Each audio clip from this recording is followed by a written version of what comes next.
Crypto Pirate. Welcome to your Discourse Syndicate. Captain RG3 here, steering the ship.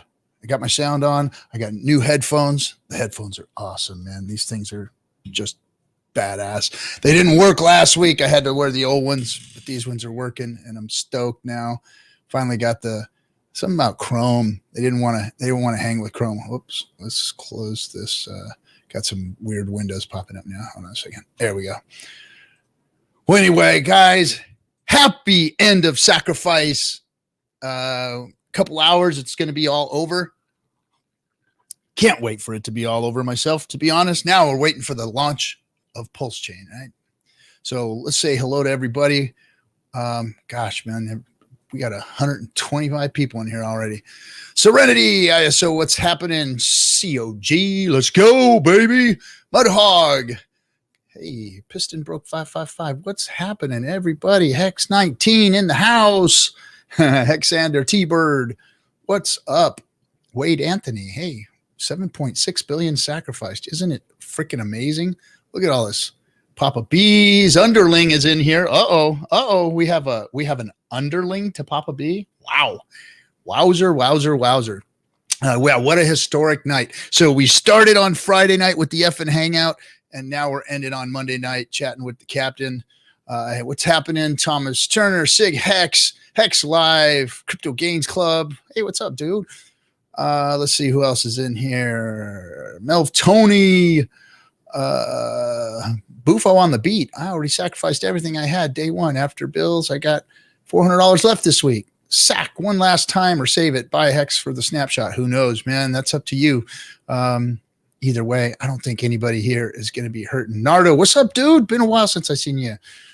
Good to see you, bro. Good to see you. Nardo's fucking class act, guys. Nardo is. If you're not following Nardo on Twitter, you go keep an eye on Nardo. He's a good man. Crypto King, what's happening? Diraj, hey, what's up, Diraj? How you doing? Let me get you shut down tonight or what? Dan Emmons, how you doing? The OA is active in sacrifice tonight. Oh, yeah. Did you guys see all of those sacrifices? Come on. Did you think the OA wasn't going to sacrifice? Graphene, Blue Bum. Hey, what's happening? Let's see. What's going on, everybody? Let's see. Celebrate Truth. Thanks, man. I respect to you guys. Respect to the whole Hex community. You guys are the ones. Has nothing to do with me. Has absolutely nothing to do with me. I'm just a guy who pushes a button, opens up the damn stream, so you guys can come talk. So anyway, I didn't get to see the whole thing. I've been working all day and watching the charts and everything else, and I missed all of Joe's show, but he is gonna be here with me because he's sitting in the green room, so I'm gonna bring him up right now. Everybody, if you didn't watch him earlier, here he is again. Joe Hexotic. What's up, bud? What's going on, Captain? How's it going, everybody? Dude, I just had my homemade bucha blow up in my face a minute ago. Right before I started the stream, I was like, okay, I drank like a half a pot of coffee so that I can be fired up tonight while this is all going on. And maybe a gas station pill or two in, and I said, well, I better calm myself down with a little bit of bucha. And I opened up my last bottle here and it exploded in my face. I had bucha everywhere, man. It was crazy. It's crazy. What's that derived from? What do they make? I've heard of it, but I don't know what they make it from. Oh, all it is tea. And wow, look at that. We just had a nice big candle just go freaking through the bone here. Let's see what that's all about. Nice. Yeah, disclaimer, I'm not done sacrificing, so if I have to cut out for a minute here. You're not done sacrificing. I'll put everything on pause so we can all go and do our last sack or whatever, right? So yeah, I'm watching it, man. Watching it do its thing. What is going on here with this thing? The chat was saying $10 billion. RG, did you see that? What's that? $10 billion sacrifice so far. My goodness. What an amazing thing going on. Oh boy. This is cool, man. This is cool. We might have to shut down. I might have to go in there and get into my wallet for a little bit. I got some dry powder in there. Yeah, I'm ready to rock. I got my ledger. Whales, right please. Wake Dog, drop $9.99. He's got a message for all you whales out there. Whales, please pump Hex first, then sack. Please, please, please. Right. Well said. All right, let me go hit the buy button here. Hit the buy button. Nice. Look at that, folks. Look at that. Look at that. Look at that. Oh, man. Oh, wow, wow, wow. 10.71 billion. Wow. That is awesome. Wow. That's Hex, right? That's Hex, right? Oh, shoot. I almost can't pay attention right now because I've got my trading computer here, and I'm actually watching stuff. This is very, very cool. So how was your stream earlier, bud? It was great. Love hanging out with Blue Bum. It was good. Got to learn a lot of stuff I didn't know about. Even did some Wim Hof breathing. Wim Hof breathing. Yeah. So I don't know if that's what it's called, breathing, but the Wim Hof method, and got myself a little bit like lightheaded, pH up in my blood, and then kind of relaxed from doing it afterwards. So it was kind of cool, and I'd never done that before, so why not live on stream? Nice and awkward for everybody to see. So nice. Thanks, Cash Plus, for the $20 cash. We appreciate you, bud. Blue Bum's he's like a superstar to me, though. He's one of my favorite guys in our space because he's just what can't he do, you know? So it was really cool to hang out with him for a little while. So thank you, Blue Bum, if you're in here. Nice. You're a bucket filler, bro. You ever heard of that? Not maybe. I mean, I can kind of figure out what you're saying. Or you and Bran are just really good at that. You guys edify people and fill buckets and just it's really nice to hear that in the community. Somebody actually picking people up instead of trying to slam them down, man. It's like this world and internet space is so full of that. And then there's guys like you two that just come in and always fill in people's buckets. It's good. You know, it's really good. Cause you know what? You never know, man. People are out there living their lives all day long, getting shit on by their bosses, shit on by their families, their wives, their spouses, whatever, you know, and then the only thing good they heard all night was from a friend online or something, you know, and everybody else has been fucking with them all day long. And then, you know, it's just good to see that, you know, it just doesn't happen all the time. I call it bucket filling, but anyway, cool. COG $5. Thank you, Captain. Do you press and starch your bandanas? Once a week, whether they need it or not. So yes. Yes. That's the Marines, right? Yeah, that's the Marines. There's like some Marine things that I've never gotten rid of, you know. There's just weird, quirky little things that just kind of still stick with you, you know, that, you know, they just never go away. Just weirdness, you know, like how you fold certain clothing and stuff. Like my t-shirts, I can't have a t-shirt that's not folded the same way every time, or, you know, that kind of stuff. And got to put my shoes on and lace them a certain way. Got to have my belt in a certain position, you know, creases in the jeans. Saw those creases in the jeans. Yeah, just things like that. My shoes, like having dirty shoes really bothers me. So I always have like, you know, cleaning on my shoes and stuff. And so, yeah, there's a lot of little weird things that the Marine Corps does to you on top of the other shit that they stick in your head, you know? Yeah. My dad was a Marine for 26 years. So shit. No wonder. Now I know why. You're a Marine kid. Yeah, oh shit. Yeah. Okay. Yeah. Now I get it. Yeah, my kids are upbringing. My kids are the same way. They're all fucked up, man. I got it better than my brothers. My older brothers, my father used to make them march around the dinner table. So I didn't have to do that, thankfully. I didn't get like that bad. You know, I'm not really like militant, I guess you would say.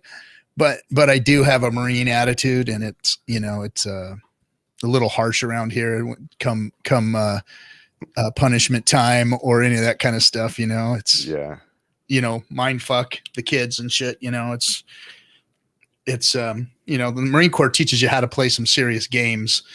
Some of the shit that they do to you is just insane. I mean, it's one thing, the physical stuff they do. It's the mental shit that really gets you. What they do to you mentally is what, really gets you, Yeah. So that's the cool example my dad set. Is something I've never really been able to attain, is like controlling my mind to the level that he tells me that I can, because of what you guys go through in the Marines, that you reach complete exhaustion, and that you keep going. So you don't let your body say it's tired. You tell your body you're not tired.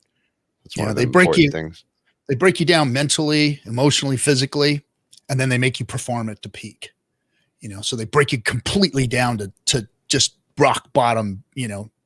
Done. You're done, and then they make you compete or perform at a high level.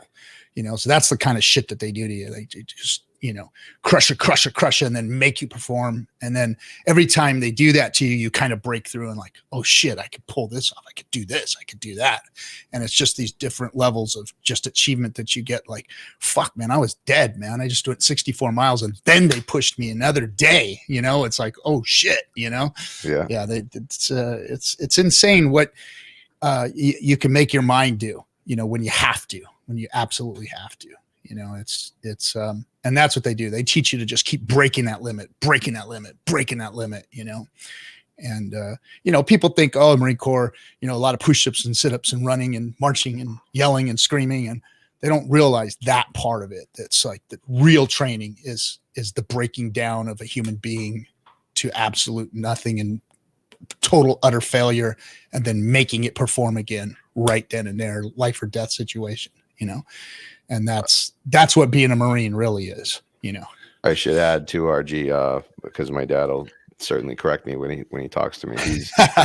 He wasn't a Marine for 26 years. He is a Marine. He is a Marine. And he is a Marine.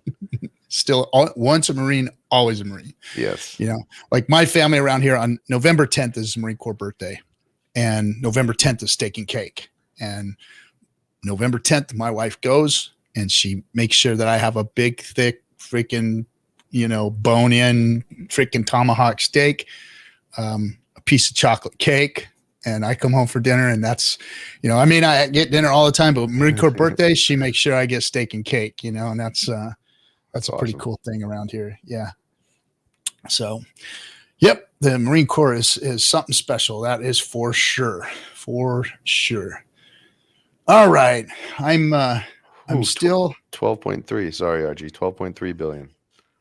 Yeah, man, this is insane, bro. This is insane. So wow. If I'm sure we're all watching a little bit of price action, but if Mel V Tony's here, if you see that price move up, don't be afraid to holler at us, brother. I'm watching it, right? I can see the green wick and the green candles and everything just freaking moving. It's looking really, really great. Looking really good. 100 billion hex. I just got a message from John Wick. That can't be right.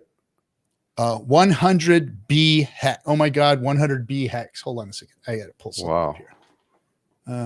Where is the? Oh yeah, Briss is saying the same thing. True? Oh yeah. Is it true? I'm just going by what they're saying. I'm not sure. I don't even know how to check that right now. This is too much, man. This is just too much. How is everybody checking this, RG? Because the pulse lead isn't accurate right now. Is it not? No. I don't know. Maybe they're in Etherscan watching it. I don't know. Oh, okay. I could be watching the Etherscan. I don't know what in the hell. So I had to fix my headphones because Chrome wasn't attached, and now all my Chrome tabs are gone, and I'm trying to find. Let's see here. Launch. There we go. Hexo says with USDC, it's 13 billion. Goodness. What's the timer at, guys? What are we at the timer? The timer I can see. We got 2 hours and 27 minutes and 30 seconds left. 2.5 hours. 2.5 hours left. Okay. So plenty of time for anybody with lots of liquid on the side. Sorry, lots of dry powder on the side. Come in and drive that price up for us. You've got another full hour that we can all still take advantage. Please. We'll put you down in the history books.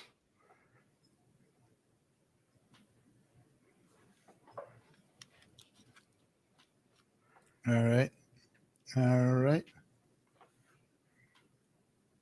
Let me see. Yeah, Etherscan, they're saying. Thank you, Alex.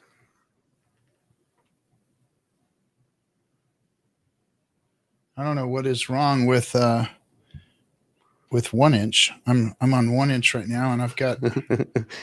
What are you doing, RJ? Nothing. Son of a bitch, this thing. Okay, hold on. All right. Okay. Hey, anybody wants to come in and chat tonight? I'm gonna just throw the link out there. We're gonna just hang out and we're just gonna hang out until sack phase is over for a couple hours here. You only have 1 inch? Yeah, 1 inch. Really, dude? Really, bro? Really? Yeah, I can't do that here. Anyway. All right, buddy. Let's see. Look who it is, everybody. Look who it is. Wow. The doctor himself is. Guys, what is up? Can you guys hear me? I haven't used this thing in a while. I'm seeing a ghost. Hey, ladies and gentlemen, Hexo. What's up, dude? I'm doing great. Yeah. Let's see. I thought I would, it's a special day, special boy for a special day, right? Yeah. I'm glad you're here. Thanks for the new thumbnail, bro. Thank you for the new thumbnail. I appreciate that. Yeah, man. That was nice of you. I appreciate it. I thought you'd like it. Yeah. So let's see. I'm going to post this YouTube on what's it called? Because on Twitter. By the way, 13.6 billion is where you guys should be at. Wow. That's how much we got. You checking Etherscan? Yeah, Etherscan. So there's a token holdings. If you guys can go to the token holders, I'll actually put it in the chat because that's the one you want to look at. Because the other one that you're looking at on Etherscan, the one that you regularly go to, that one's not going to show the USDC. Share your. Oh, you're going to put it in the private chat there? I'll just put it in the YouTube chat. Put it in the private chat so I can't click on the links in the YouTube chat. Okay. Yeah. All right. There you go. You can watch it there. So use that one because that one, I mean, it has like $150 million more. Wow. So there we go. Let me post it in the chat. There we go. And yeah. Okay. So how's everybody doing? Great time to be alive. You guys are speechless, I see. Yeah. I'm checking on. I'm actually in there. Let's see. I'm. We're doing good, Hexo. We're doing good. There we go. Yeah. Glad we finally got it. Jeez. We're freaking tone basing us over here. Let's see. I'm actually watching all this stuff now. Did you throw that in the private chat? Yeah, I did. Yeah.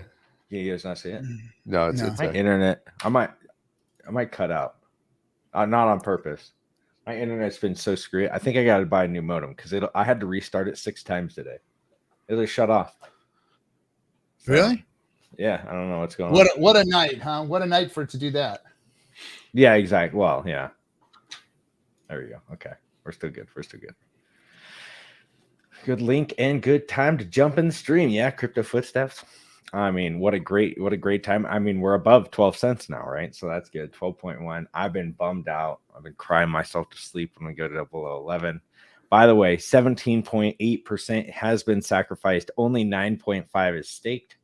So you guys, there's about 2 times as much that is almost, not quite, but 2 times as much that is sacrificed than has been staked.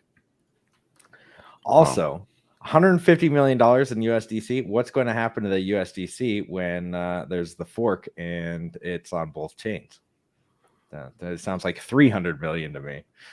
So that's gonna be cool. Some people think that it's not going to go anywhere just because it's not going to be worth anything. But if the sacrifice address has $150 million, maybe they can put a legal team together and sue somebody to make it actually worth something. I don't know. So sounds pretty crazy to me. Wow. 12.1, yeah. It's getting crazy. Let's see. But yeah, I don't think I've made a video since I made video, but I don't think I've live streamed since Vegas. RG3's got me exclusively. Exclusive, everybody. Exclusive. The doctor is exclusively in the house on Discourse Syndicate. Yeah. Here. Oh, I was gonna post the link on Twitter. Oh. So you can, yeah. Here, I'm gonna mute myself so you can't hear my clicky key.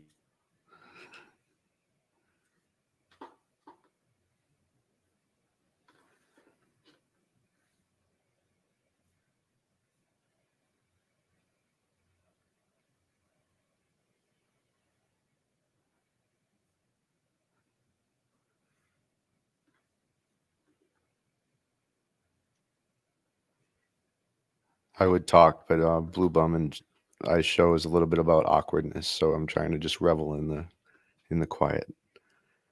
Revel in the quiet. All right, we're gonna bore people. So let's go ahead. Let's get this on. Let's get it out of here. So how's everybody doing in the chat? Let me go ahead and look it up. For old time's sake, we just got paid. Yes, about 2.5 hours ago, we got paid. What a beautiful day it was. Lots of emergency end states lately, right? I haven't seen. Actually, I don't even look at anything anymore. I've got kind of like I'm not doing my duties anymore. So I've been kind of just letting it do its thing. I've been like you guys. Well, how I wish that you guys were with the Hex, where it just like I ignored it for a while, just kind of like let it do its thing. It's good to come back and just look at the price, the penalties, and everything else. But let me go ahead and check it out. What is it at? Hex.vision?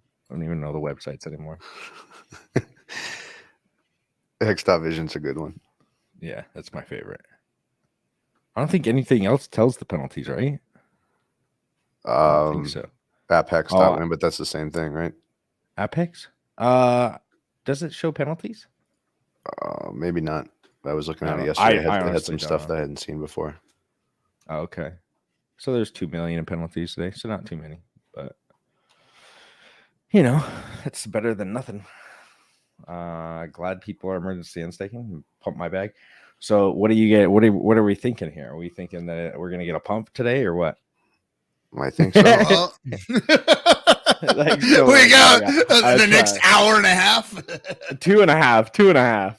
2.5 hours. Yeah, I think the OA is baiting the whales, right? If the OA could have did this all in the last hour and a half, but it chose to do it over a 12 to 16 hour period.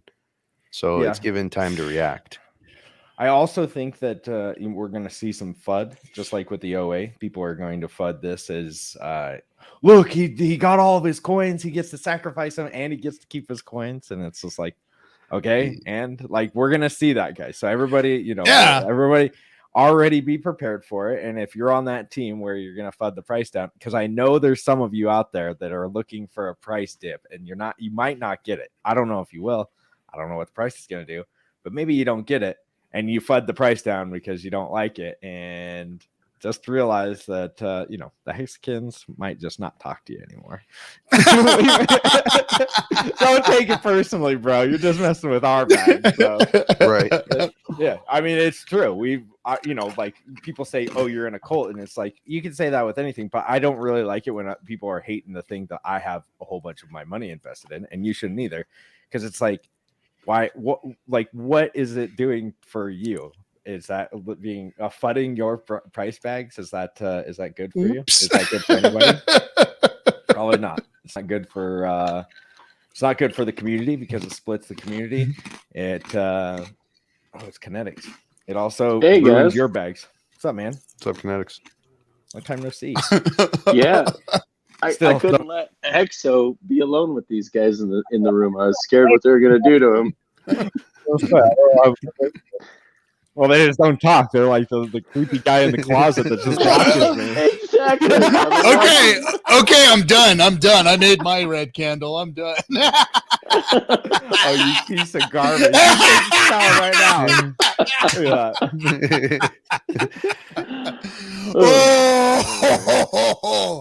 Oh shit. RG's going to pick up his Porsche next week now. Yeah, right. Hey, what's up? What's up, KNTX? Hey, it's good to see Oh my you guys. gosh, 11.8, huh? It looks like we're at Uh-huh. 11.8 now. There, Yeah. RG. I don't know what 2/10 of a happened. penny. 2/10 of a penny in the last 5 Really? minutes. I wonder what Really? happened. Everybody go check the ether scan. Yeah, see, a $50,000 sale just went through. 50 grand, huh, RG? Yeah, you buying a new little watch? Come on. No. That's No. hilarious. So yeah, big. Let me see. Let's see if we're above 14. No, 13.7 still. So we're still up on 13. So you think we see some fantastic games, or you think it fizzles out? I think that I don't know what's going to happen, but with the price for right now, I think the last 2 weeks, 3 months, I think that once the PulseChain, the actual fork, hey, Mr. Ice Cruncher, why don't you just get a bag of chips while you're at it? You just eat the bag of chips and a pickle. I was wondering when you were going to say something. I was trying to bug you. You are. Dumping on heads makes RG a little nervous. Yeah. No, so 1 month, but when the fork, I think when it's announced, I think that the month before, I think that we see some crazy moves. Just people love getting airdrops. People love getting double of whatever they have. So why wouldn't we see something crazy? Crazy price volatility and movements. I think that we get a huge pump. No financial advice, but the chart is like insanely bull flagged, wound up, ready to ready go. for Launchpad. Yeah. I mean, that's just like just insane. Yep. Yeah, I don't know what's going to happen without this sacrifice. I mean, we could see a dump, we could see a pump, but I have no idea. But I think that once the PulseChain sacrifice is, or not sacrifice, but the actual fork date is, because I think it's just going to be fork date. I don't think that there's going to be a snapshot, because you can't really snapshot it, because then it's not the exact. Yeah, it's just block. Yeah. It's just block number, right? There'll just be a block number, and then it'll just forks. Yeah, it'll just fork, because if you take a snapshot, then it'll be like, okay, let's snapshot it this day, and then have the fork, and then the chain starts on this day. Well, then let's say you did it even, let's say 2 days before. Well, then it's going to, like, hex would be 2 days behind on that. It would be like, oh, well, you have this much hex instead of this much hex on this chain, so it wouldn't be an actual one-to-one snapshot. No, it has to be delayed. It has to be a block. It has to be a block. Yeah. So it'll be an automatic fork. Yeah, it'll be a fork. I can't remember who said it. Somebody on Twitter said it today. Like, we'll just know what block number it is. Yeah. Which we won't know what time that block is coming through. And we may not even know. We'll be told what give day. Us the block. He may not even give us the block. He might just say sometime this day it's going to happen. Yeah, which I guess that is probably going to happen anyway, just because I don't think you can, like, you can kind of say it's going to be in this time. I mean, look at EIP 1559. You can kind of guesstimate when it's going to be, but I don't think it's like the exact. Even with Bitcoin, you can't really do it. It's supposed to be 10-minute blocks. Sometimes they're like 9 minutes or 11 minutes too. So, yeah. I don't know. I think that. I just think there's too much. There's too much fuckery that can happen. So he's better off not telling anybody when it's going to happen. I don't think so. Well, I don't think so. Want a pump. You want a pump like that, though, because you're going to get a dump no matter what. Hey, we got 3 days until it's coming. We got 2 days till it's coming. We got 1 day till it's coming. But I don't think you want to tell people the moment that it's going to happen. I think too many people will try to game it and end up hurting themselves doing it. True. I mean, you can see it with the big payday. Like people were going into a month or a week or so, 2 days. What was it? Like 3 days, 4 days before? Before the big payday. Yeah. But I mean, look at it. Like we all knew what was going to happen. And another thing, which a lot of people think that there's going to be a dump after the snapshot or the fork, but I don't know if there actually will be, because all of the coins are going to get doubles, and so that would mean all of the coins are going to get a dump, right? Like, or no, are they just? Or everybody going to be too busy to make one dump or the other, right? Yeah, like you're going to be doing like I think there's going to be, but then people are going to have an extravagant amount of pulse to be had as well, and so one could pump really high on PulseChain, and the Ethereum one could have like a dip, but that one could get bought back up too. And so it's going to be interesting to see what happens with all of the with the game theory that built on behind it and everything. Yeah. Well, I do know one thing. There will be at least one dump that happens that day, and it'll be right here in my toilet. So. Well, thanks. I'm glad. Stay classy, Kinetic. Yeah. I had a feeling you were going there. Someone's got to be classy. It'll be a second sacrifice phase for you. Sacrifice. Well said, Hexo. Well said. Yes, like you. What's the current sacrifice total? Let me check it for you. Yeah, I'm curious because I'm 13.8 billion. That is so crazy. Oof. Or 5.3 million Ethereum. So does anyone else think it's just for bragging rights at this point? Obviously, you're going to control the network. You're going to control the network, but you also going to say, "Hey guys, look! I've never seen $13 billion raised before." Of course. Oh wow, we got 10 times as much as the EOS. We got 4 billion. That's happening.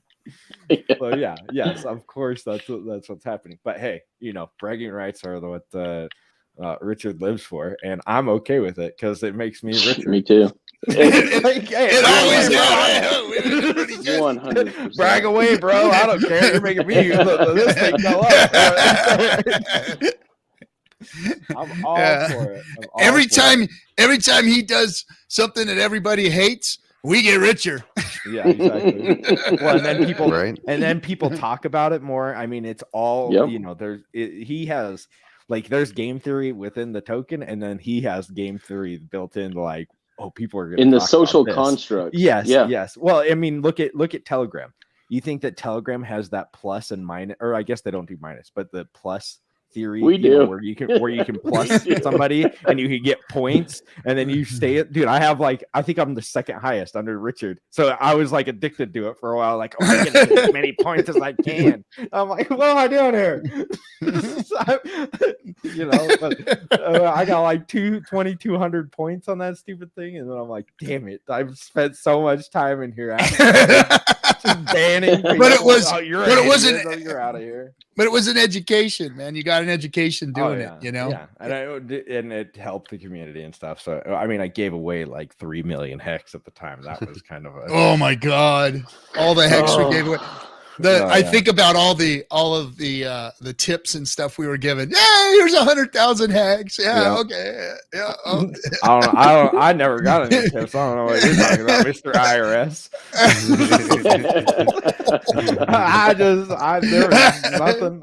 Somebody sent it to a wallet. I don't know. Everybody should go check those. If you're an OG, go check your blockchain wallet and see if you have any hex in there. Yeah. For real, you should check your block, because I know Kyle, Dev Kyle. I sent him 10,000 once. I don't think he ever even saw it. Just like, because I was like, "Hey, you did such a great day today. Here's 10,000 hex." I never got a response or anything, and I'm just like, "Oh, okay. Well, it was like $20 or $30 at the time. Now 10,000 hexes. However, it's like, what did I need to contact him. Like, hey, bro, that was a loan. Alex Saunders, you. I was just loaning it. Hey, who actually got the money for the pizza? Was it Kong who got the money for the pizza? Yeah. So he still got your hex. Yeah, he's still got that. He's, Like, it's, yeah. Oh, there he half is. of There he is. Son of a bitch. Right on cue. Pulse pizza. Here's $10 towards it. Yeah, baby. Yeah, it was. So yeah, Kong still got it. I think he staked it for 10 years. Yeah. That pizza's gonna be worth some money. Oh yeah. Yeah. Yeah, I can't remember baby. how much it was at the top, but yeah, it was worth quite a bit. So Yeah, it was. It's Oh, you mean the wake up to 21 cents? I think he was 22 cents. 22 cents. Yeah. Yeah. think Well, that I mean, was, let's see. It was 80,000 hex. 18,000. And if you would have done it for the big payday and you staked it for however long he has, I think it's like probably double. So probably 160,000 hex is probably what it's worth currently. So if you times that by 22, yeah, $35,000. It was just a $35,000 pizza. No big deal. No biggie. No biggie. Sweating over here. They weren't even that good. Yeah, 70,000 hex with 10,000 hex tip. Yeah, just the tip. Just the tip screwed me. There were two small pizzas too. That's what she said. One was like a large, and one was like, I mean, they were small. They were like, They how, were like, tiny, you know how the local and they were pizza- thin, weak Yeah, ass yes. looking They're- pizzas. you know how the local pizza shops try to like gouge you because theirs is good? Like that's what happened here. They were like, "Here's $50 worth of pizza," and it was like, "All right, yeah, it was decent. It wasn't even that decent. Not 35,000. Yeah. That $10 will help you get your own pizza shop if you put it into Pulse. So thanks. Yeah, I'm gonna have to figure that one out. Exo's Pizza. Exo's Pizza Shop. Yeah, I'm gonna go pump on it. I'm gonna dump it. That'll be when I dump it on you guys. That's when I start dumping it real hard. When I come out with the Hexo's Pizza Shop, just realize that's the top, guys. That is the top. And I'm selling. I'm selling. If I've got just pizzas around me, I'm like Hexo's Pizza Shop. Realize, we're on the stream all together right now. That's the day. That's the day. All over for you guys. I'm dumping. His special will be the dump. You get 2 pizzas and a freaking 5 cent eggs. Freaking 5 cent eggs. Yeah. It wasn't good because you ate fancy restaurant pizza that you're supposed to eat in the place or it ruins it. Oh, okay. Yeah, that's probably true. I mean, I just don't like how okay, this is going to sound real blasphemous and it has nothing to do with Hex, but people try to say, oh, the Italian pizza tastes good. Dude, I like Domino's. Like if you try to give me this nonsense that it has. Did he just say what I thought he said? I think so. Yeah, I'm gonna piss some people off here. We're sorry, but Hexo had to leave. Stay tuned. Domino's, that's fucking cardboard with tomato sauce on it, bro. Hey, you don't hate on Domino's, okay? That was one of my first jobs. So my son works at a local pizza parlor, and they make good fucking pizzas there. And my 5-year-old, he's addicted to pizza. So my son brings him home a pizza like every couple days, and it goes in the refrigerator. I gotta stare at freaking. Oh shit! Richard said, "Should I do a live stream? How about coming and joining us, Richard?" Yeah, Richard. Come on, Richard. Oh, I gotta go check him now. Yeah. Here, let me just send him the. Send him the link, him dude. Come Hang out with us. 113 billion hexes sacrificed. Jeez.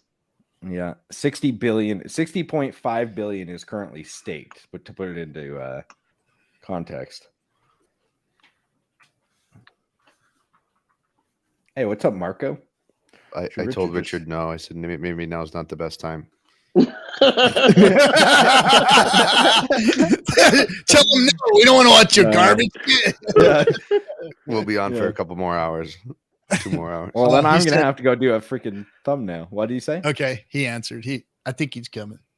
Oh, I think okay. he might. Let's see. Does my hair look okay? Oh, maybe I'll All come right. say hi first before I shut you guys down. Is basically what he's saying. All right. I guess I'll get to a computer. Yeah, let's go kinetics. We're So plus an Richard actual. make this happen. Yeah, I haven't streamed with Richard for since day 400. Yeah, Oh, no, we he came on the streamed- show the other day. Yeah, I saw that. That was a good. That was one. awesome. It was when they deleted him. They delete. Yeah, I know. I thought he was gonna think that I did something because it was the first day that he gave me access to change his thumbnails, and I was like, "Oh no, here it goes. He's gonna say that I'm like, oh really, XO? What'd you do? Day, huh? I wonder what happened here. I know. We get emails constantly. You guys violated this. You guys violated that. You guys got to quit having guns on. You got to quit doing that. Stop doing this. Stop doing that. Oh, you can't monetize that. You guys cuss too much. Blah blah blah blah. Like all the time, and they never shut us down. It's just like weird. Yeah, don't jinx it. Remember, Richard said the same thing on his stream and then it was like that same stream was like, okay, you want to say that? No, we'll take you off. Oh, here you go. I'm ready for the next 24 hours. I don't know about that, bro. 24-hour streams. I gotta I don't know. Those take. It's gotta. If it hits $1, $1, I'll do a live stream. That's Okay. got to be a 24-hour stream. Okay, We'll do it at $1. you guys pump it to $1. Hey, Pump it to $1. what are those headphones you have on there? Are those the Sonys? Yeah. These. I've had these. Those are like $400 Sonys there.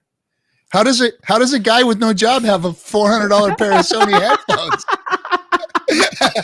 I'm just wondering. I got the $89 Sonys here. My So God. I don't have that kind of money. I'm just wondering. Geez. I mean, You know what? I was retired. Before you guys, I was retired at 23. I've had Shop for a new Breitling. Yeah, $400 headphones, but you're shopping for a new Breitling watch. I did not buy that new Breitling watch. Oh, Though. really? I did not. No, I am donating. Oh, really? What's that Lambo doing in the driveway, XO? I'll give you He's got guys a new home tour when I close on my new house.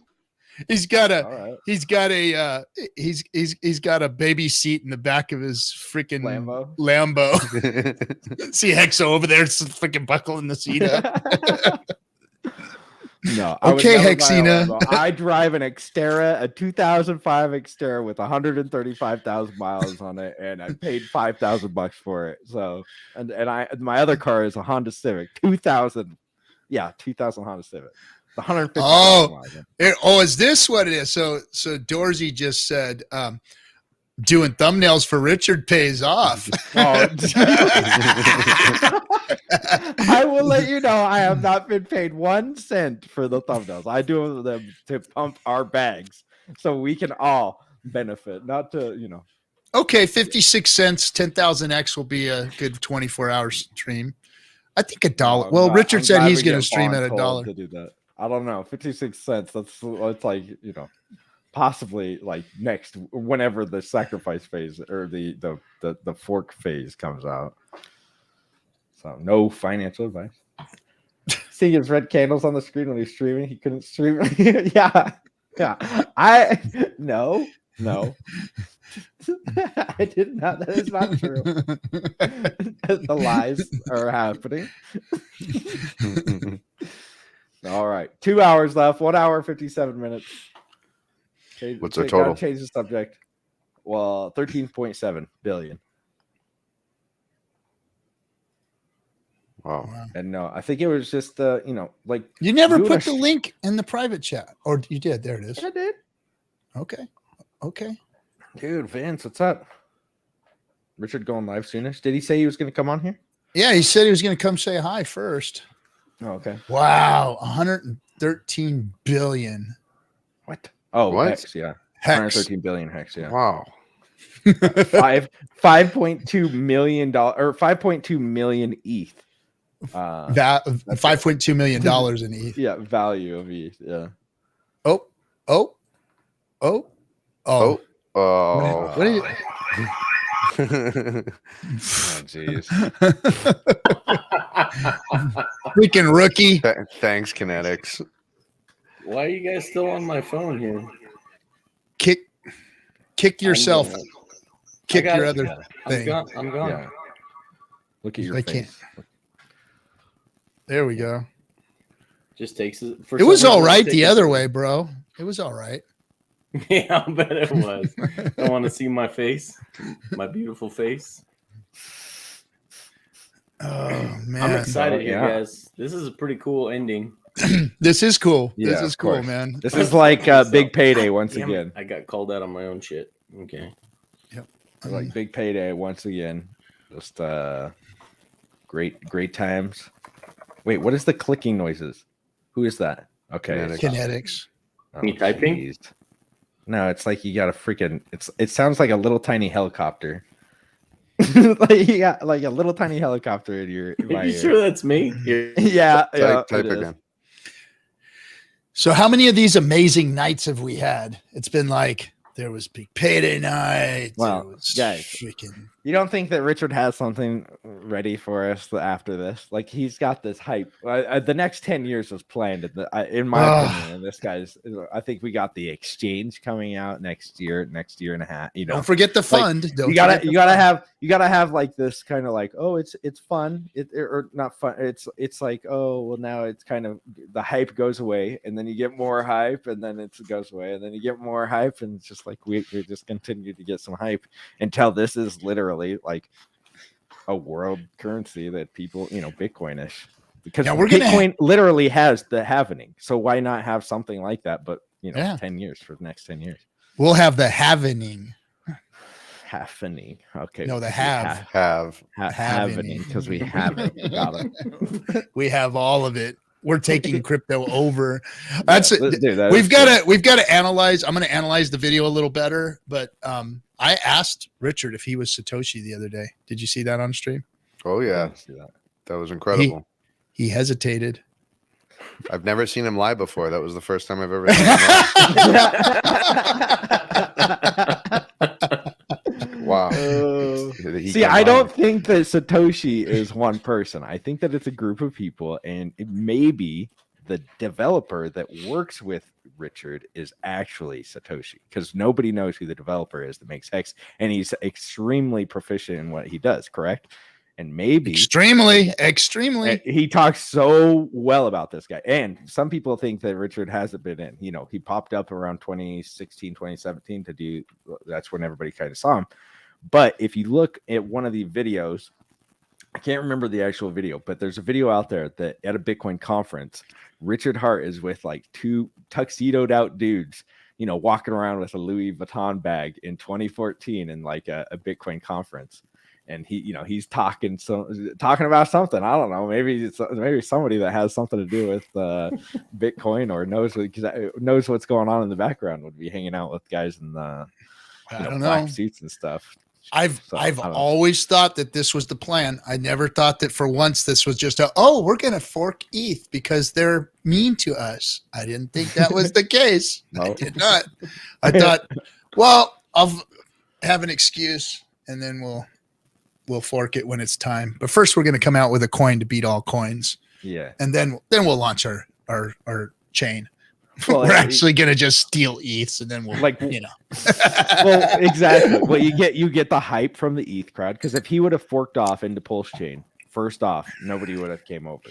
He had to build the hype into Hex. And another thing with the what was the I have another point about him being Satoshi. I'll have to think of it in just a second. Sorry. Yeah. I guess I shouldn't have said steal ETH. We're just making a better ETH. Yeah, we're friendly. Ooh, we got another little pumperoni candle going there. Hold on a second. Let me get back into here. All right. Are you gonna sell it back down again, RG? Yeah. Jeez, come on. Let it go.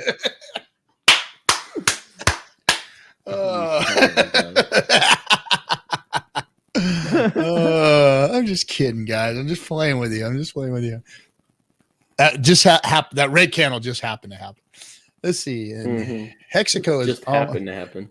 And over 16K reached on Facebook with over 600 likes. Thanks Nice, again to man. you all. Good job, Toby Wan. So this is the other thing. So when Bitcoin, Thanks for 498. when it did the BCH fork and they didn't put in the faster blocks or bigger blocks, excuse me. Mm-hmm.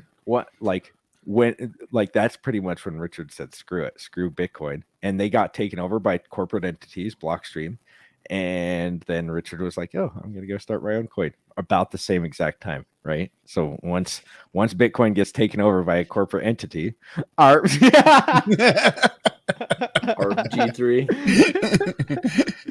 Oh, look. So once Bitcoin gets taken over by corporate entities, then Richard Hart was like, you know what, this thing that maybe I started, maybe he started, or maybe a dev team contacted him and knew him. And by the way, most of the hate that we got, I think, is because the miners are the miners don't want to see their thing get wrecked, right? Like, and miners are they're the most profitable in the space, in my opinion. You know, who else is profitable? The traders now. Nobody, the founders, but none of the real founders are here except for Richard. You know, a couple of the other ones. But the miners make the most money, so why wouldn't they put out all of this like FUD around Hex? Because they have to put something out there because they don't want something that is proof of stake that actually works, that is actually complete. They like these things that are all promise coins and. Mm-hmm. Yeah, Sandy B. Diraj don't know what the fuck he's ever talking about. So. Satoshi deep. Satoshi deep. I'm seeing if I could poke Diraj. He'll come back real good in the chat. Oh, jeez. He's turned into quite the troll. Oh yeah. Did you hear? Sorry, did you hear Richard say he played cricket the other day or something that implied cricket? Yeah, isn't that was it? Is that on a horse? Or no, it wasn't. No, it wasn't polo.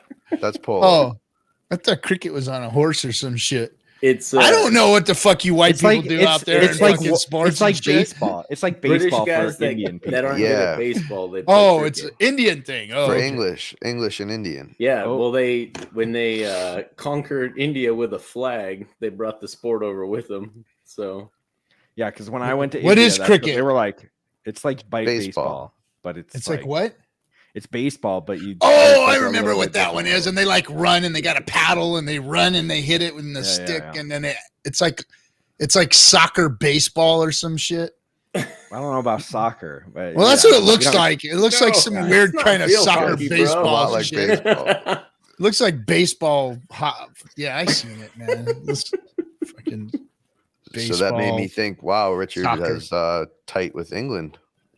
You know, he doesn't let that out very often. And we know that Satoshi writes with an English approach to his text writing. With the double spacing and stuff. He does talk about it. He does talk about how you could be an English person that's from England. And from all of the, because he didn't have very good OPSEC, so the times that he was writing, he was from England or in the UK. I don't care what anybody says. He's Satoshi. Yeah, he's Satoshi. He's Satoshi. If anybody is he Satoshi? Or you're outed, Richard. You're outed. We got you. Yeah, you're gonna. Got you. We got you. He's at least on the team. If it was 7 guys and the word Satoshi is an acronym, then Schuler is the S. Right. So he's at least on that team. Oh yeah, there you go. You got I never thought of that. Wonder who all the rest of them is. I went through and got to Craig Wright, and then realized my theory is improbable. Well, I mean, he had a lot of conviction. I know that, like Richard. I think that Richard, when he has conviction in something, he's definitely going to go after it. And he went out to tell Craig Wright he is not Satoshi for a reason. Yeah, like you're not Satoshi, bro. Like, you're definitely not Satoshi. Stop cosplaying, because I know, you know, like, you didn't say it, but I know who Satoshi is. So he either knows who he is because he's been around since then, or he is part of the group. But it doesn't, like, it really doesn't matter, I guess. You know, it's cool that he is, and you know, I hope that he is. That'd be awesome. But we all hope that it gets better and better if he is, I guess. He does have 1 hour and 45 minutes to move those Bitcoin into the PulseChain sacrifice if he is in fact Satoshi. There you Could go. you imagine? Oh my 1 gosh. million Bitcoins. Yeah, he better do it right now. He better Yeah. do it right now, because you know how Even long a better Bitcoin is blockchain if he will did it take. into wrapped BTC and then sacrificed him yes. ERC20 style. Well, I don't think, because we won't see it on Etherscan, so it actually could have happened. I'm not watching any of the Bitcoin addresses. Now I am watching Polygon and I'm Okay. watching BSC. How much is in those? So there's almost 3.4 million on BSC, mostly BUSD. And then Polygon, it's only 227,000, 228,000. There's even $20. Someone gave Richard $20 on the Huobi chain. Richard. I don't know whose sacrifice address. It could be yours, Kinetics. How do you know it's Richard's? Oh, yes, you're right. I do happen to know you are correct. I do happen to know it's an we are African all the priest. sacrifice. It's an We are all the African priest. sacrifice. Yeah. Yeah, so I'm hoping that we get a huge pump at the end. I don't know what's going to happen with the rest of the year, though. It's going to be a crazy. When do you guys think that PulseChain will actually be released? You think that's 2 months? Do you think 60 days, or are we saying 60 days, 4 weeks? October 31st. Richard said. I've been Richard saying says that for a while now. Okay. Isn't Someone that in the crazy how chat Richard? said What's that? November 19th would be cool. Someone in the chat said earlier. Big payday right Like big anniversary. payday? Ooh, that'd be November cool. 10th. November 10th. Oh, the Marine Corps birthday. Steaks Or and cakes. December 7th. We could do D-Day. December 7th. Yeah, That's kind of out there, isn't it? well, Could do November 5th. what's November 5th? Is it November 4th? May the 4th be with you. Oh yeah. Oh, no, that's the May. May the 4th. Oh, okay. That's Yeah, May the Guy 4th Fawkes, be with November 4th. Oh, yeah, that's right. I knew it was something like Wait, that. what's Guy Fawkes? I don't Yeah. know what that is. He's When he from tried England, to blow up Parliament, as a matter of fact. the 4th of November. Do you know the V Dude, for Vendetta Alexander, mask? lay off the kayak, bro. So the rest of the world shuts down for COVID, and the shipping companies just abide. So I'm waiting for the kayak. It's Oh, just dead in the geez, water dude. right now. That's no lie. I tried to get a couch. I went to this place to get a couch, and they were like, okay, it's 2 months out because of COVID and stuff, that stupid stuff like that. I'm like, all right, whatever. 3 or 4 months later, no, 4 months later, they call me and they're like, we don't know when it's going to be here. I was like, just cancel the order, bro. Just cancel the order completely. Just refund it. Yeah, don't even worry. If you don't know bother. how long it's going to be, what does that Yeah. even mean? Like, just cancel the Dude, damn we order. waited almost 6 months for our tonal to get here. My wife's like, I'll wait to start working out until we get the tonal. I'll wait to work. I'm like, we've got a gym membership. Just go to the gym. She's like, How "No, much just are wait those for the tonals? It's about 15,000 hex. So Excuse me? Excuse me? Have I ever watched V for Vendetta? No. Well, no, I have. Is it with the girl with the buzzed head? yes, Anakin Skywalker's girlfriend? yes. We pumped it. Yes, Natalie but I don't Portman. remember. I don't remember it. It was like when I was a kid. So You guys are remember the right. masks. They corrected me. It's the 5th of November, not the 4th of November. Oh. So remember the 5th of November That's right. Okay. when Guy Fawkes tried to blow up Parliament. I still don't know who Guy Fawkes is, but why did he try to blow it up? He's the anonymous mask is after the Guy Fawkes face. Oh, that's why. Okay. Okay. Yeah. Gotcha. When did this V for happen? Vendetta. In the 1800s. Mhm. It was based on a true story. Based on one. Yeah. It was. But it wasn't a dystopian future back in the 1800s, like the movie takes place. So. Okay. That's normal time for soldiers for furniture. Well, I was wanting it that day. You know, when you want something that day and you're just like, what? You guys have it back ordered? Like, you don't have couches just stacked up in the back? We're like, no. We're like, well, cancel the order. You goof, you bunch of goofs. No, it has to get shipped from China. And it's just like, well, double cancel my order now. Like, now you're pissing me off. I didn't know where it was coming from before. Now I'm really upset. I want it canceled now. It comes from Hey, China. guys, quit knocking those candles down. Quit knocking those candles down, guys. Okay. Oh, jeez. Yeah. So Captain can. Yeah, leave those candles standing so Captain can knock them down. Yeah. Yeah, what are you doing over there? You get off. Yeah, I want to see your hands, bro. I want to see your hands. Yeah. Show me your where we can hands. see them. In an hour, you're gonna wish you didn't sell anything if you're doing that. Yeah. We got a major pump coming in, RG. You're gonna actually, I guess. Yes, if I you're do gonna- say. Bro. Everybody's sitting here has been in from week one. Do you think that anybody here is hurting for freaking selling something right now? Yeah, I am.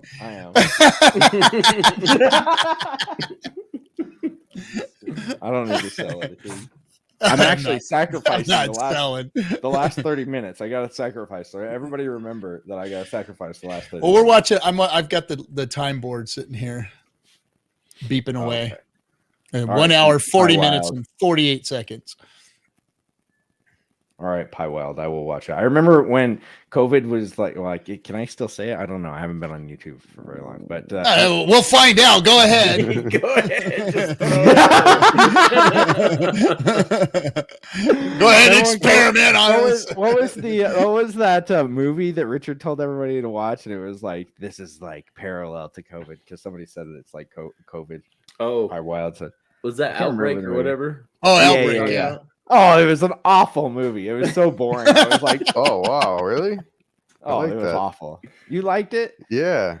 Oh, I was Yeah. bored. I was like, please, somebody just die and just like have some zombies come out or like somebody eat another man's face. It was just like, no, they just died. I'm just like, come on.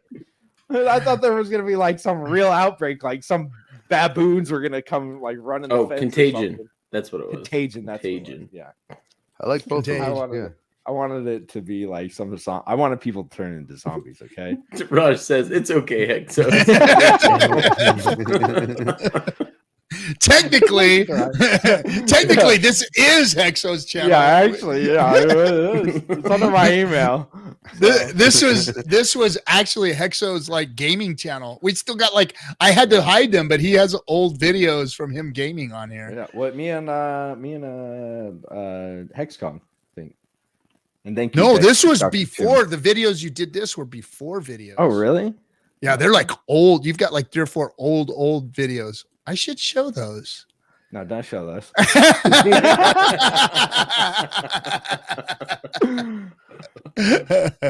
I'm gonna have to check these out because I would actually like to see some of those. Yeah, there's like 4 old videos in there. Because I remember I used to play with my daughter on here, like maybe not on YouTube, but on Twitch we'd play. I don't think that What game did you guys do? I would play Roblox with her. Oh, Roblox. Yeah, my kid is like into the. Oh, kids love it, but kids like it when their parents play with them, and I'm just like, oh no, let's Minecraft. My 5-year-old's into Roblox Minecraft. is about this. It's kind of the same. They're Like, similar. Release the Yeah. tapes. Wait, is he talking about your old footage or RG's Yeah. old porn videos? Oh, Dude, no. Everybody's got a hold of those. those are easy to come by.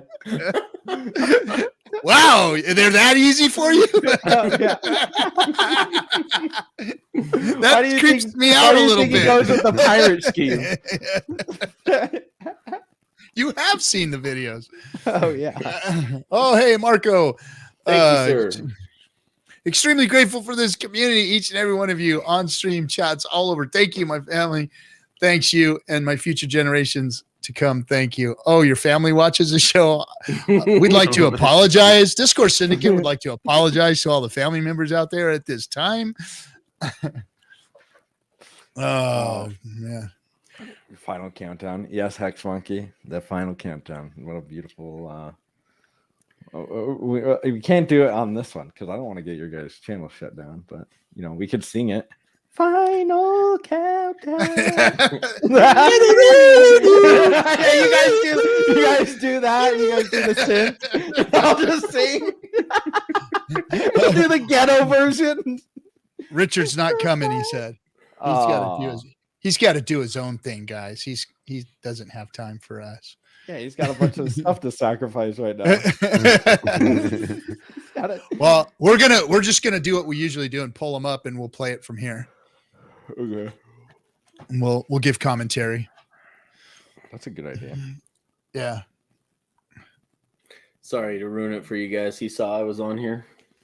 Yeah, for real. It's like I'm not going on with that. No, he heard us calling him Satoshi, and he was like, "No, I'm involved with that. I get called Satoshi tonight. Yeah, with these goobers." So, what do you guys think is the percent that's going to be sacrificed at the end? We got 1 hour and look at this. 30 almost 18% of the hex has been sacrificed. Holy freaking balls! Oh man! The thing is, like people, the well, I don't even want to say it because I'm not gonna say it. Wait, I know what you're trying to say, but we didn't have a golden mic. Sorry, Duraj. Wait, what is this golden mic thing that I keep hearing? Dude, about? You haven't seen his golden mic yet? No, Duraj's? Yeah, actual golden mic. Oh yeah, I have his yeah, I've seen it. I didn't know you guys called it the golden mic. That's the thing. Yeah, it's Duraj's golden mic. I didn't know it was a meme in this. Uh-oh. It spawned from the Hex Asians. And the funny thing is, I can understand him through his accent through the golden microphone echo. Let's see. What is this? Hey, Duraj, I found one almost exactly like it in my daughter's room. Oh, I might have Richard's to bust it right out now. for tomorrow morning. What's that? No. Is he? He's here. I'm gonna put the YouTube channel. He's not streaming. He's here. I got it in the private chat. He's got a thing. A link for it. It's not out yet though. Oh, yeah, there it is. The last day. That was Emergency. Only you 1 like hour that left. thumbnail? You boys like that thumbnail? Who did that? I want a beautiful man. Is what I heard. He's like the Satoshi of thumbnails, though. Twice as mysterious. Yeah, twice. Nobody knows. You know. Where does the thumbnails go? Is the question people have been asking. No, nobody asked that. That is a pretty thumbnail. It really is. Let me see. I don't think the market cap will drop.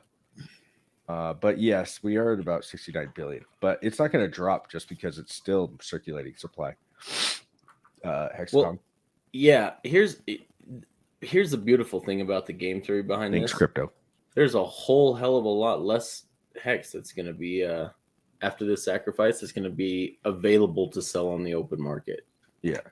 I like that. People are going to be upset. We already know people are going to be upset that the OA sacrificed. We get that. But what they don't get is that he sacrificed on the last day at a very low price, and he didn't take any of the volume. He let everybody have the volume, and then he said, you know what, I'm going to do it at this low price. It was 11.5 cents this morning, or 10.9, depending on when he started, and it got clear up to 12. He went in at a low price. He could have pumped the price up and got it a crazy price. And then he could have sacrificed on whatever time, but he didn't. He actually let the guys get what they needed to do, and then he sacrificed on the last day. That's how he's actually going to, be a. Well, you said you don't angel. know if it was him. You don't know. Well, the African priest, or the AI boy, African priest. Yeah, the AI bot, whatever you guys want to call him. Thank you, Waz. Thanks for the. Get the thumbnail up. Heck, so it's time. I don't know what the thumbnail is going to be very hard because that one's like that one's pretty good for today. Maybe I just changed the other one. Maybe change the other one because that one's a good one for that one. Did you guys see the new thumbnail that I did for the Peter McCormick stream? I saw one with bananas on the head that looked really cool. No, it's not bananas. That's a Super Saiyan. It's not bananas, man. It's not bananas, bro. Those are bananas. It's Super Saiyan. He went. Well, it's an anime. If you get, Dragon Ball Z, he starts getting crazy, and yeah, Peter McCormick's got a black eye, crying. It's great. It's a great one. It did look good. That was funny. That was funny. Thank you.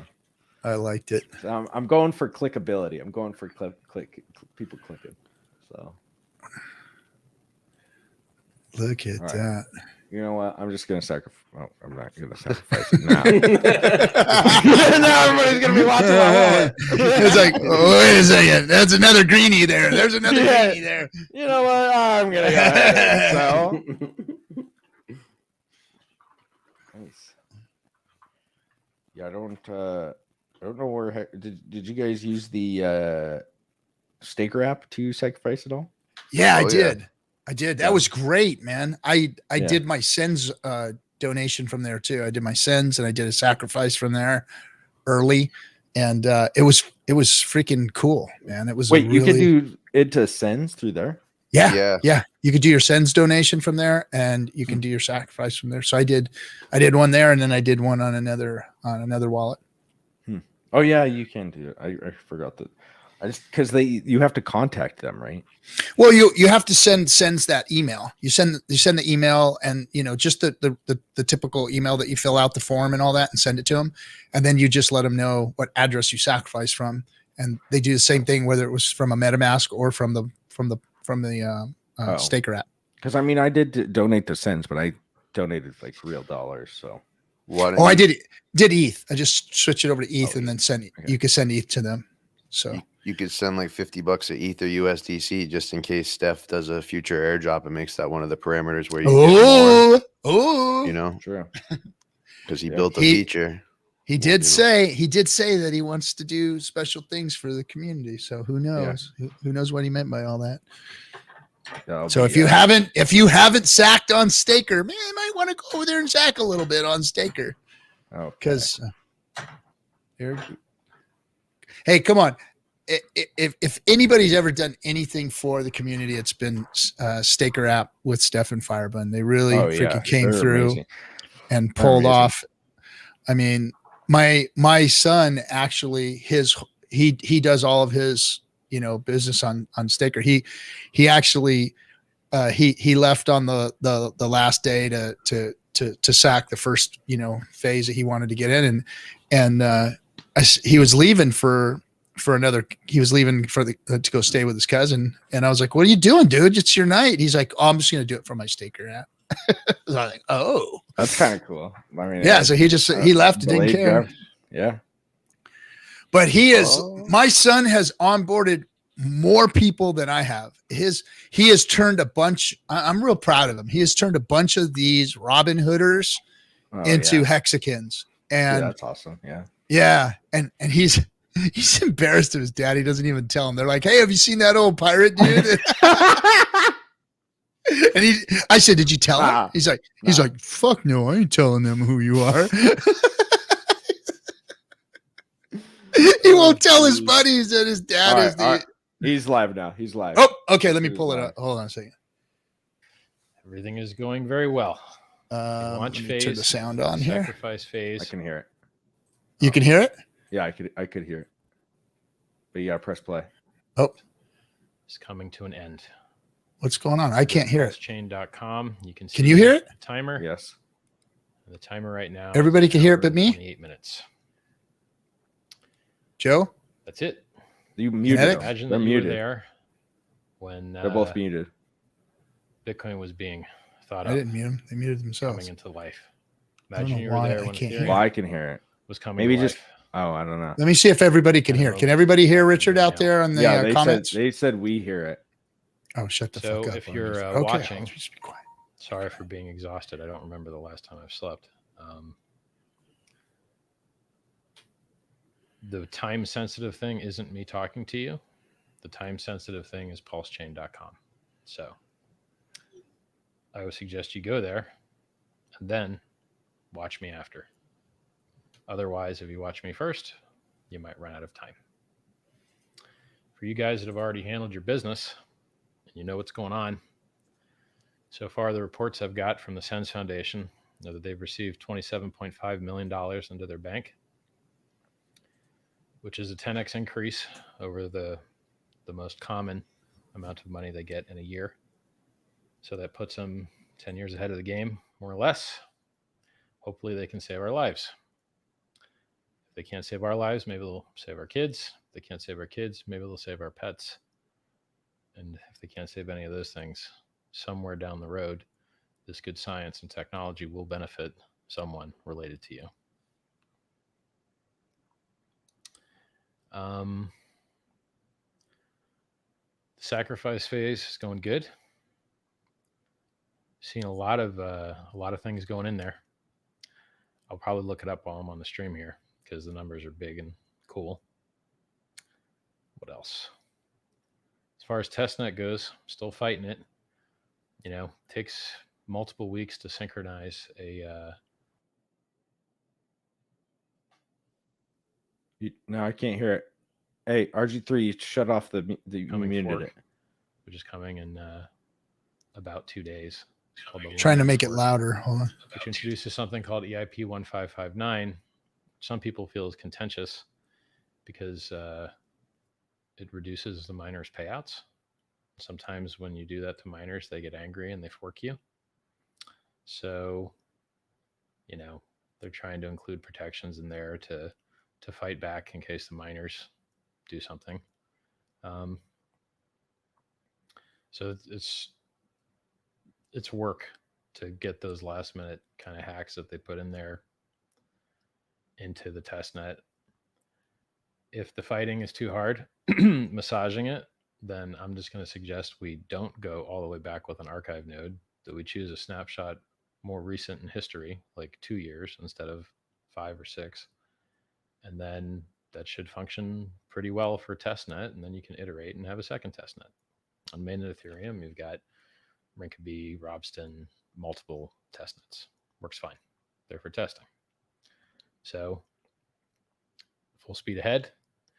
We've got a ton of numbers done already on the sacrifice numbers. So people have been working on price feeds and matching them up and doing it across all the different chains. So that's nice. I don't think we're going to have any delays on that front. What else? Let's go look at the Ethereum and Bitcoin price for you guys that aren't already over at PulseChain.com right now. Bitcoin's at 38.9, reached as high as 42.6. I think this is a bull trap. I think this is just a late laggy. The market was so weak, you couldn't get a good bull trap early because you didn't have enough volatility upwards. It was just being smothered by the discount and grayscale trust. So now we're getting a little bit of a bounce later, but that's weaker. That's not stronger. Stronger would have been a bounce earlier. So I don't believe in this rally at all. I think this will fail. Best case, 50, 51. Worst case, right here. And then make new local lows at 28.8. And then flop around and eventually hit 10K within the next year. It's my guess. Ethereum, I think, is going to show strength into, well, I don't know. If the thing is, if you try and play the IP 1559 card, that already may be priced in. And if Bitcoin starts dumping, Ethereum isn't going to have the strength to hold up, or it would have already shown that strength.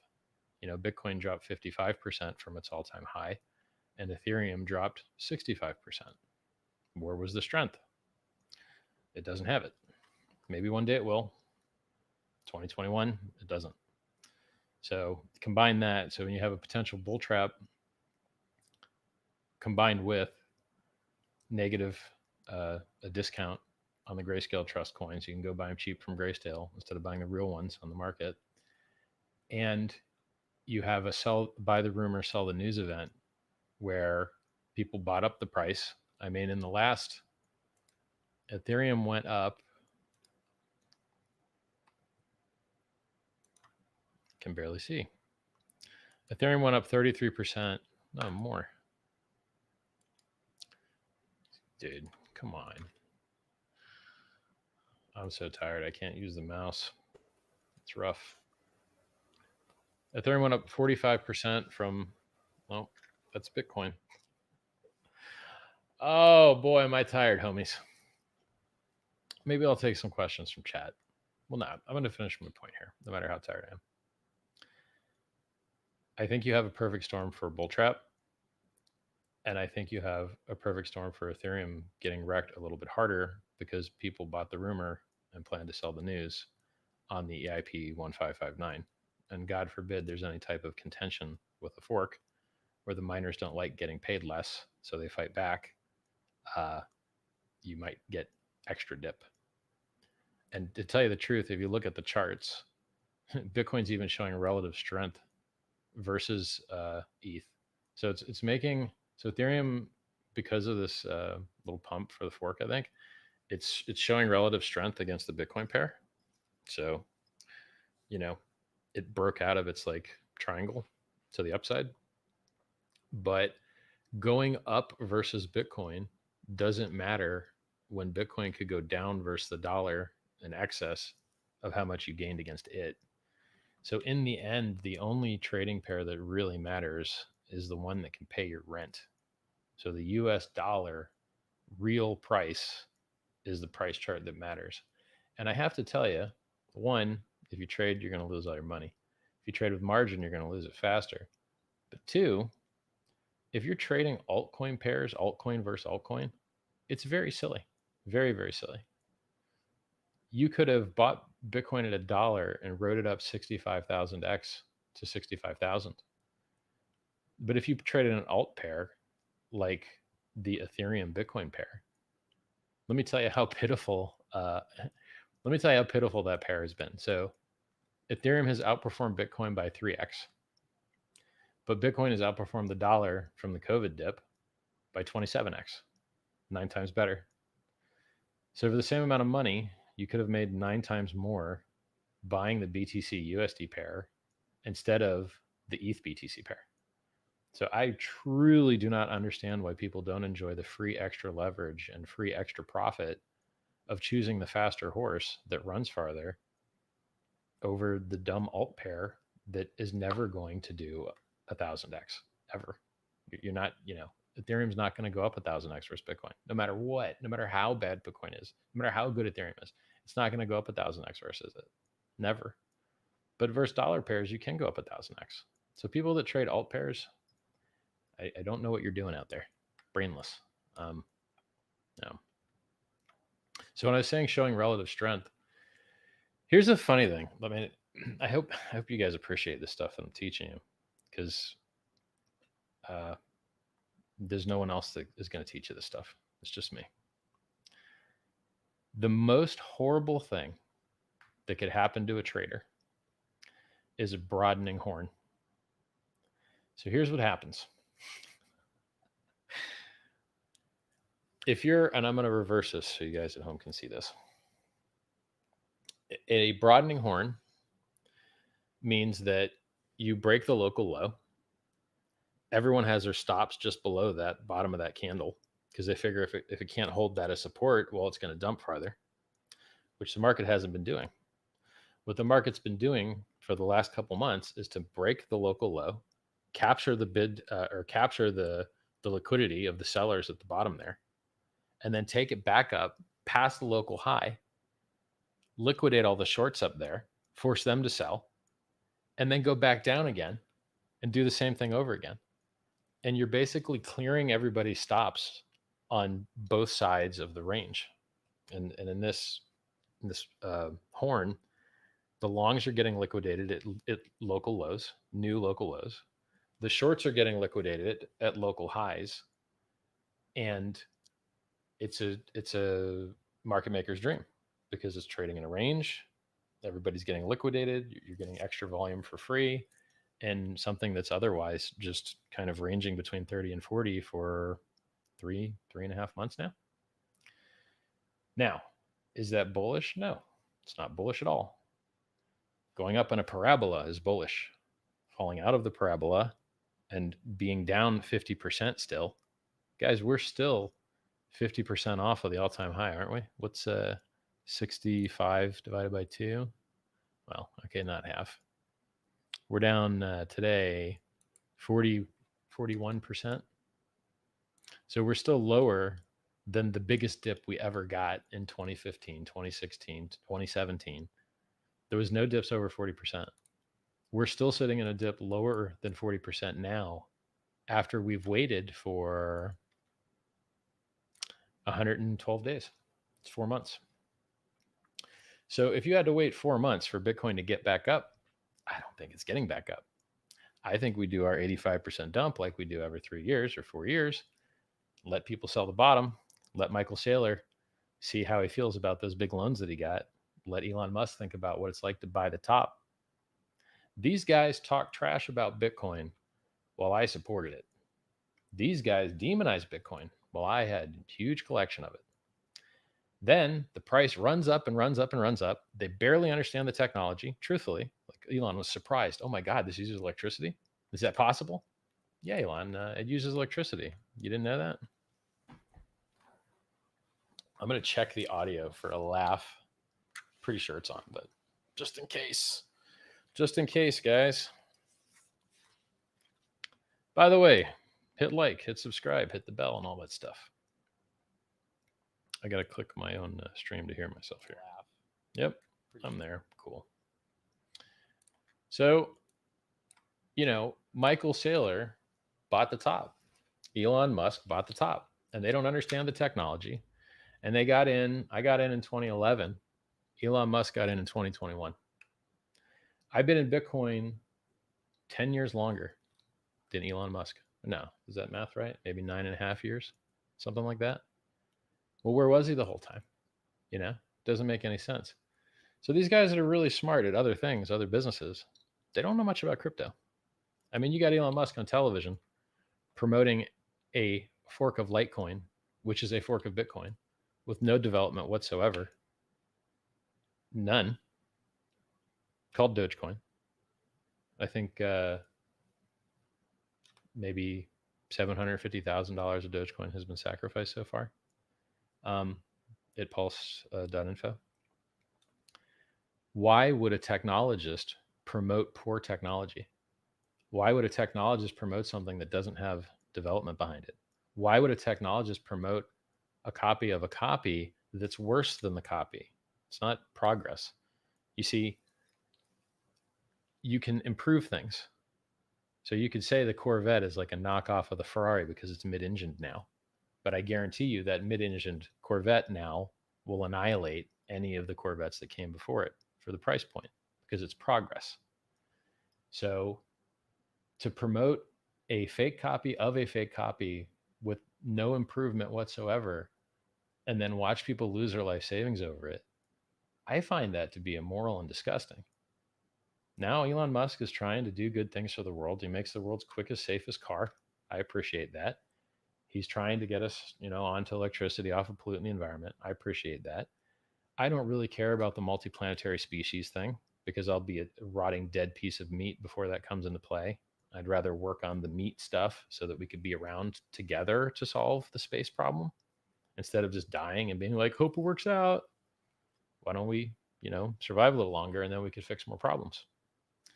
So some of the stuff that Elon does is terrible.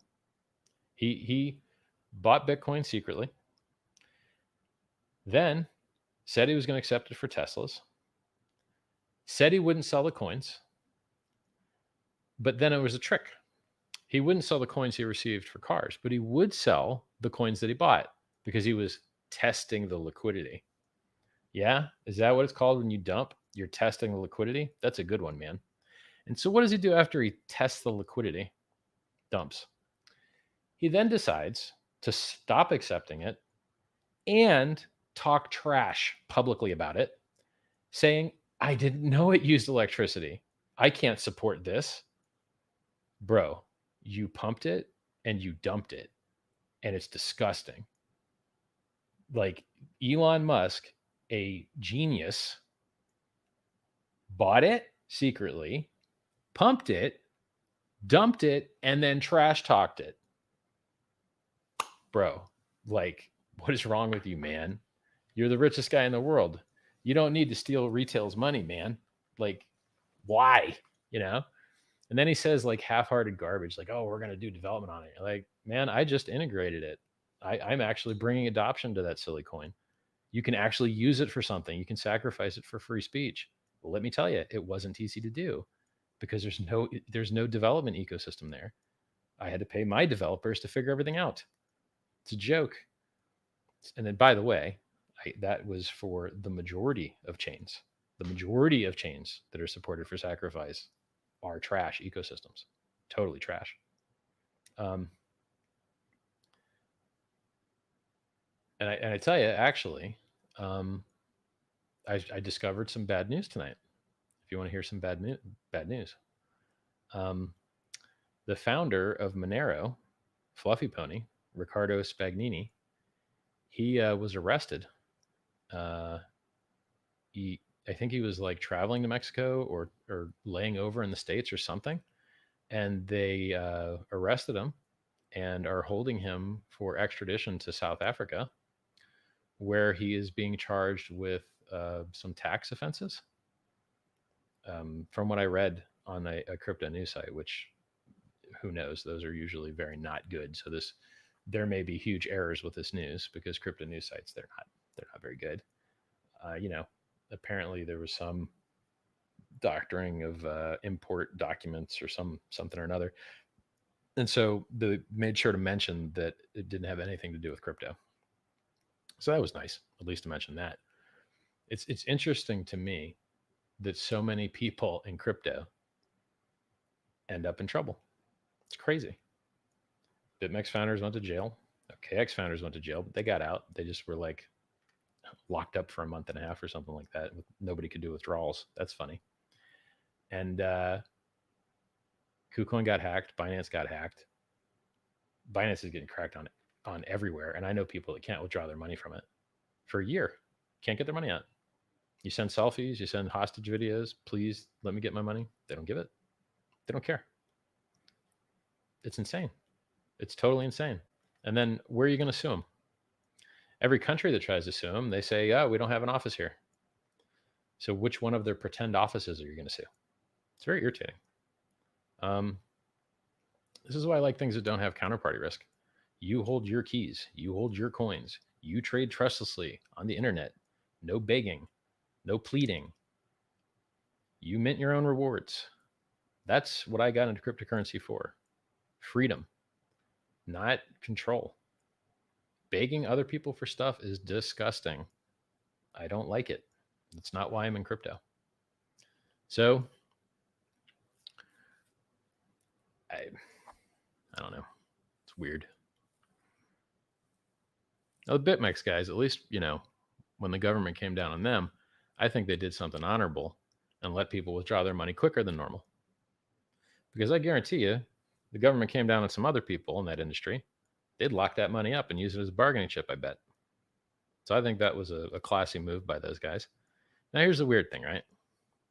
You got classy moves by people that are causing great harm. So let's take FTX. Sam Bankman-Fried, multi-billionaire. How's he spending his time? Getting kids to gamble. What? Hold on, Richard. Wait a second. You did not just say that funds the Democratic Party for millions of dollars, Jewish Sam Bankman-Fried, is actually enslaving kids to gambling? You didn't say that, because that would be silly, right? And he did just give $50,000 to the Sens Foundation, which I just raised 27 million for. Vitalik gave 4 million to, plus 50 grand, plus 4 million in 2017. So Vitalik was the grand hero before I convinced people to do what they wanted to do anyway. So the real heroes are the people that gave the money, right? So the people that actually gave the 27.5 million so far, I consider those the real heroes.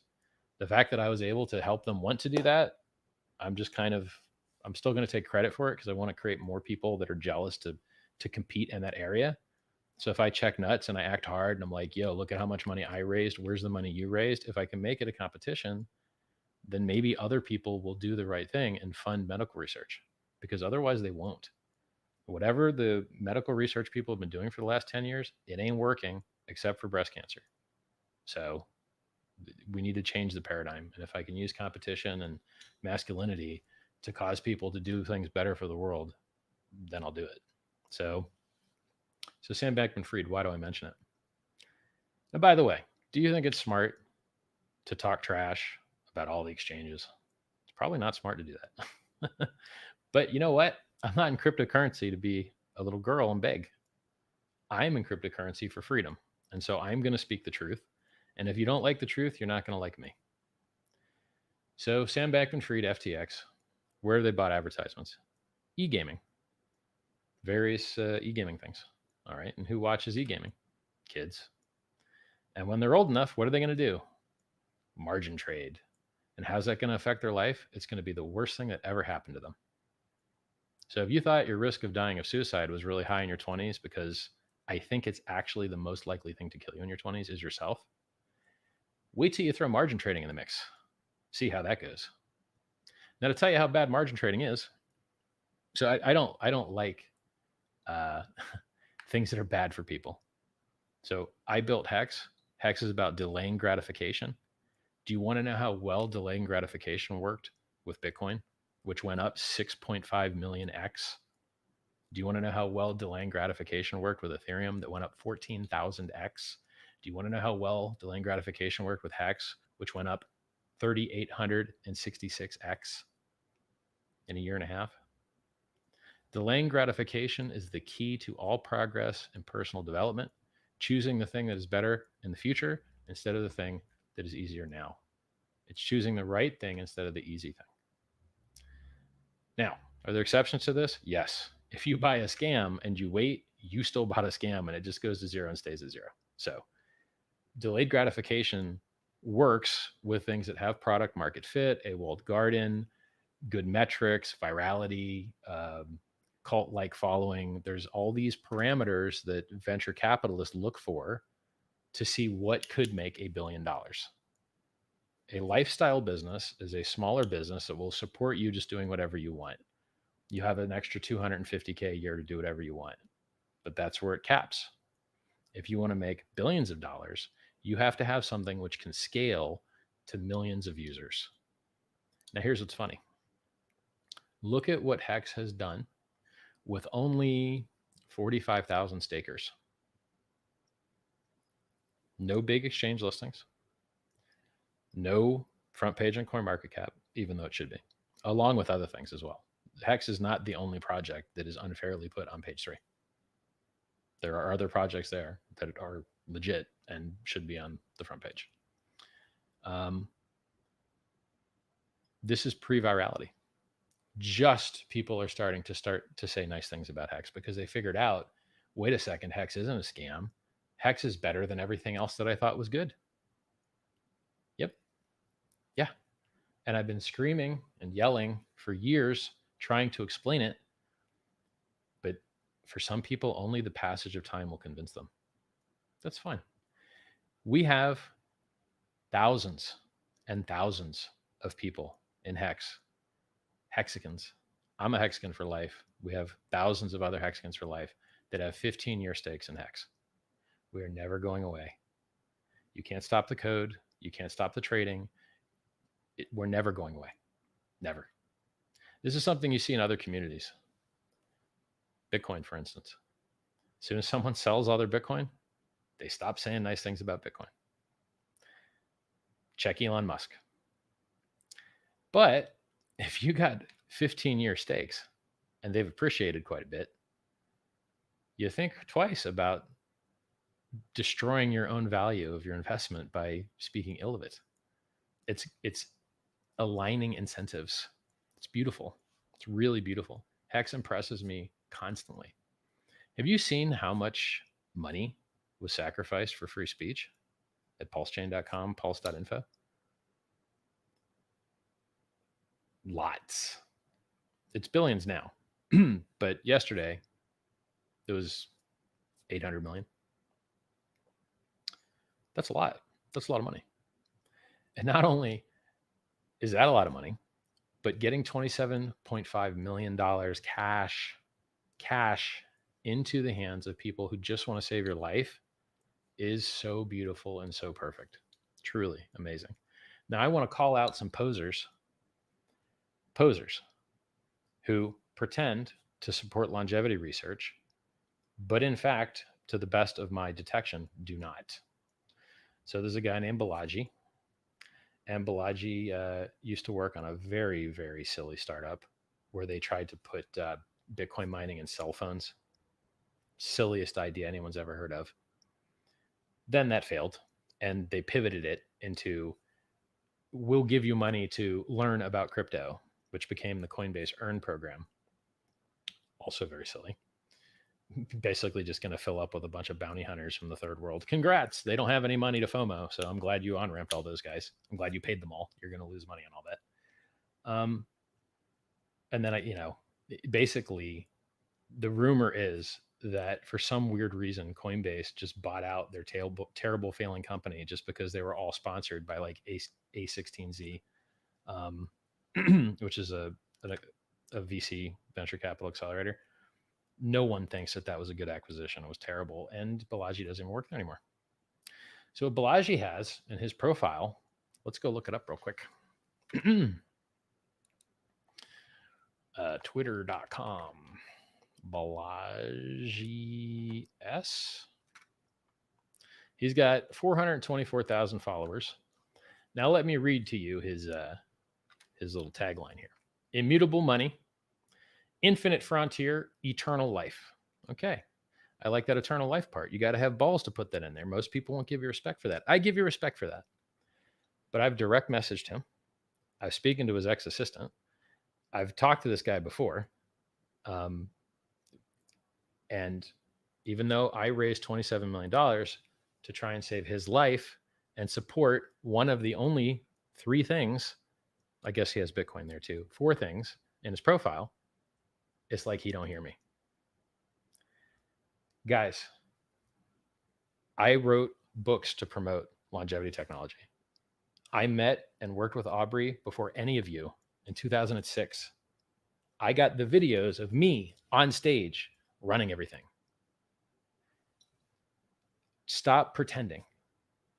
You had the opportunity to say something about the PulseChain airdrop, which would have rewarded people for funding the technology that could have saved your life. But instead, you made stupid tweets about whatever. How often do you think this opportunity is going to pop up, man? It's a big deal. Vitalik, a billionaire, only came up with 8 million over 8 years, 5 years, maybe 6. What are you waiting for, man? So Balaji, you done screwed up, homie. Now, if you're listening, go get your rich booty and go get in your wallet and go to sends.org and start donating, man. Now, save your life. What, are you going to die with the money? You're going to die with the money like Steve Jobs did? You got to spend the money, man. It takes 20 years to develop this stuff. Do you want to start spending now so it's ready in 20 years when you need it? Or do you want to rot and die with a whimper? Die like a man. Fight. Stand up. Try. With this whimper crap, there's a bunch of smart people that get some followers on Twitter and they waste all their time. Eric Weinstein, I'm looking at you, Mr. Intellectual Dark Web.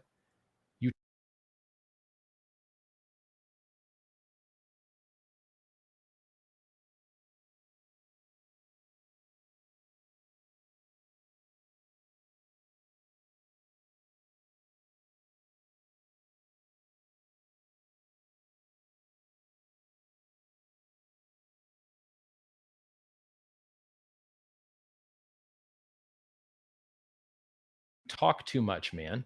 You don't do enough. There's a world full of a lot, and that would have been totally 100% useless for everyone in the whole world had I not harnessed it into a book to educate people, into videos to educate people that is actionable. How is you talking about E8 theory of relativity and reality doing anything good? It's not. You're navel gazing, and not Naval Ravikant, who actually has some actionable things he says. You're talking crap that no one can understand, that no one can benefit their life from, because it makes you seem smart.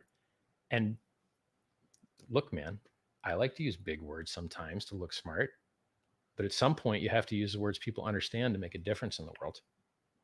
Now, how many times have I tagged Eric Weinstein? Enough. Hi, I'm Richard Hart. I'm the guy that called the Bitcoin top in 2017. I called the Bitcoin top at 65K on the day. I told you that last cycle, Ethereum topped 27 days after Bitcoin did. And guess what? Exactly 27 days after Bitcoin topped, Ethereum topped. I'm the guy that founded a $100 billion cryptocurrency. I'm the guy that raised $27 million for charity. I'm the guy that's wrote multiple self-help books who have helped people for years. It's not just like they just appeared. I have people telling me that I've helped their lives greatly, constantly. Why is it when I tag you guys, you pretend I'm not tagging you? You realize you're not better than me, right? Like, I think I'm measurably better than you. Respond to the tags. I'm trying to save your stupid lives. Seriously. Let me tell you, if a billionaire tags me, even if I don't like him, I'm going to respond because we might have some synergy on something. There's a lot of education that has to be going on out there. Now, this whole conversation started off with talking about getting kids addicted to gaming and sponsoring esports. And so what else does he do? Oh, he's got an advertisement on a basketball stadium. Okay. So now he's going to get sport fans addicted to margin trading. Now he gives away 1% of the profit of his company. So that's like a drug dealer coming to your town and getting all the kids addicted to drugs and then buying them all Cokes after and saying, hey, I'm the free Coke guy. You like Coca-Cola? It'll help rinse down the crack. You can't cancel out 8 units of harm with 0.05 units of good. It doesn't work.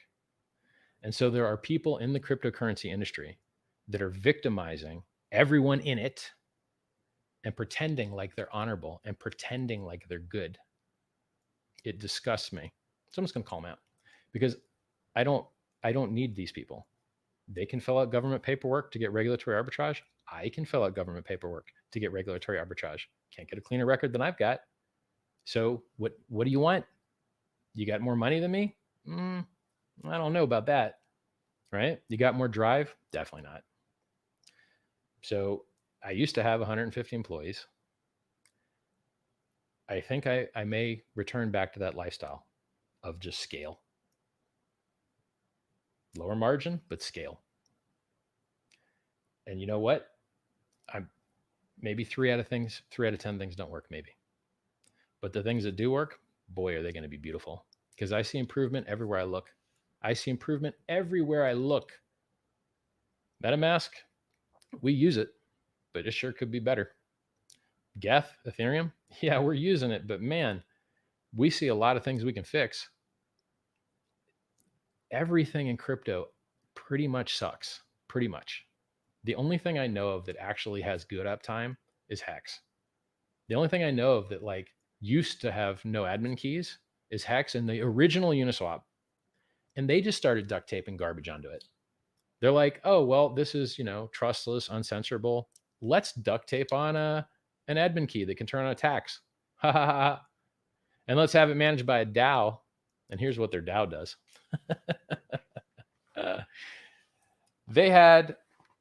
So if you want to have bad results in life, go ahead and let silly people vote on things. And then you get the emergent consensus of the mob. Not smart. So we figured out that what you do so that doctors don't kill everybody and electricians don't burn all the houses down is that you require licensing so that only people that are qualified do certain things. Now they've taken this too far. You actually need a license to cut hair. Some places you need a special license to hand out food, takeout style. What?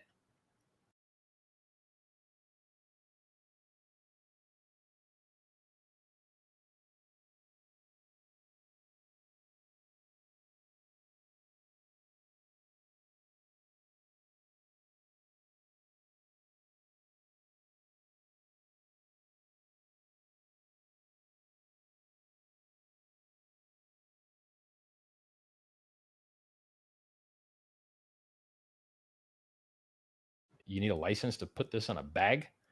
Crazy. I think that if you want to have superior performance in any endeavor, qualified people need to make the decisions. Wow. Seems like a conflict of interest to me. And what did they do with the endowment they gave themselves? They murdered the price. And how did everyone feel about that? They didn't feel so good. Why is everyone typing F in my chat? What's going on here?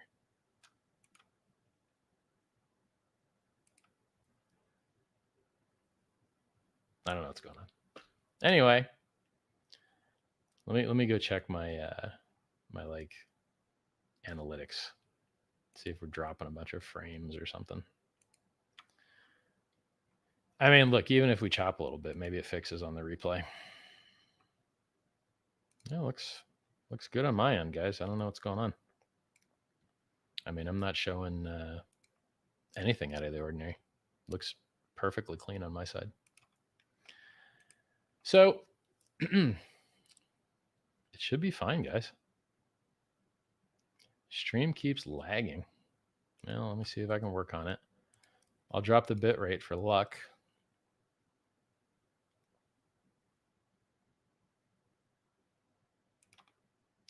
Let me try dropping the bit rate here, guys.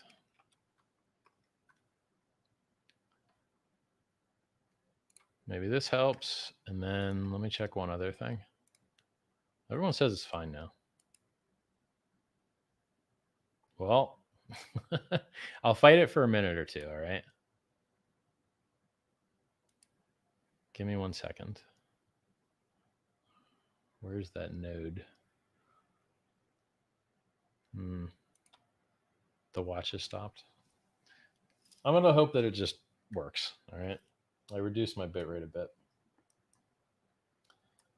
So, back to telling truth to people.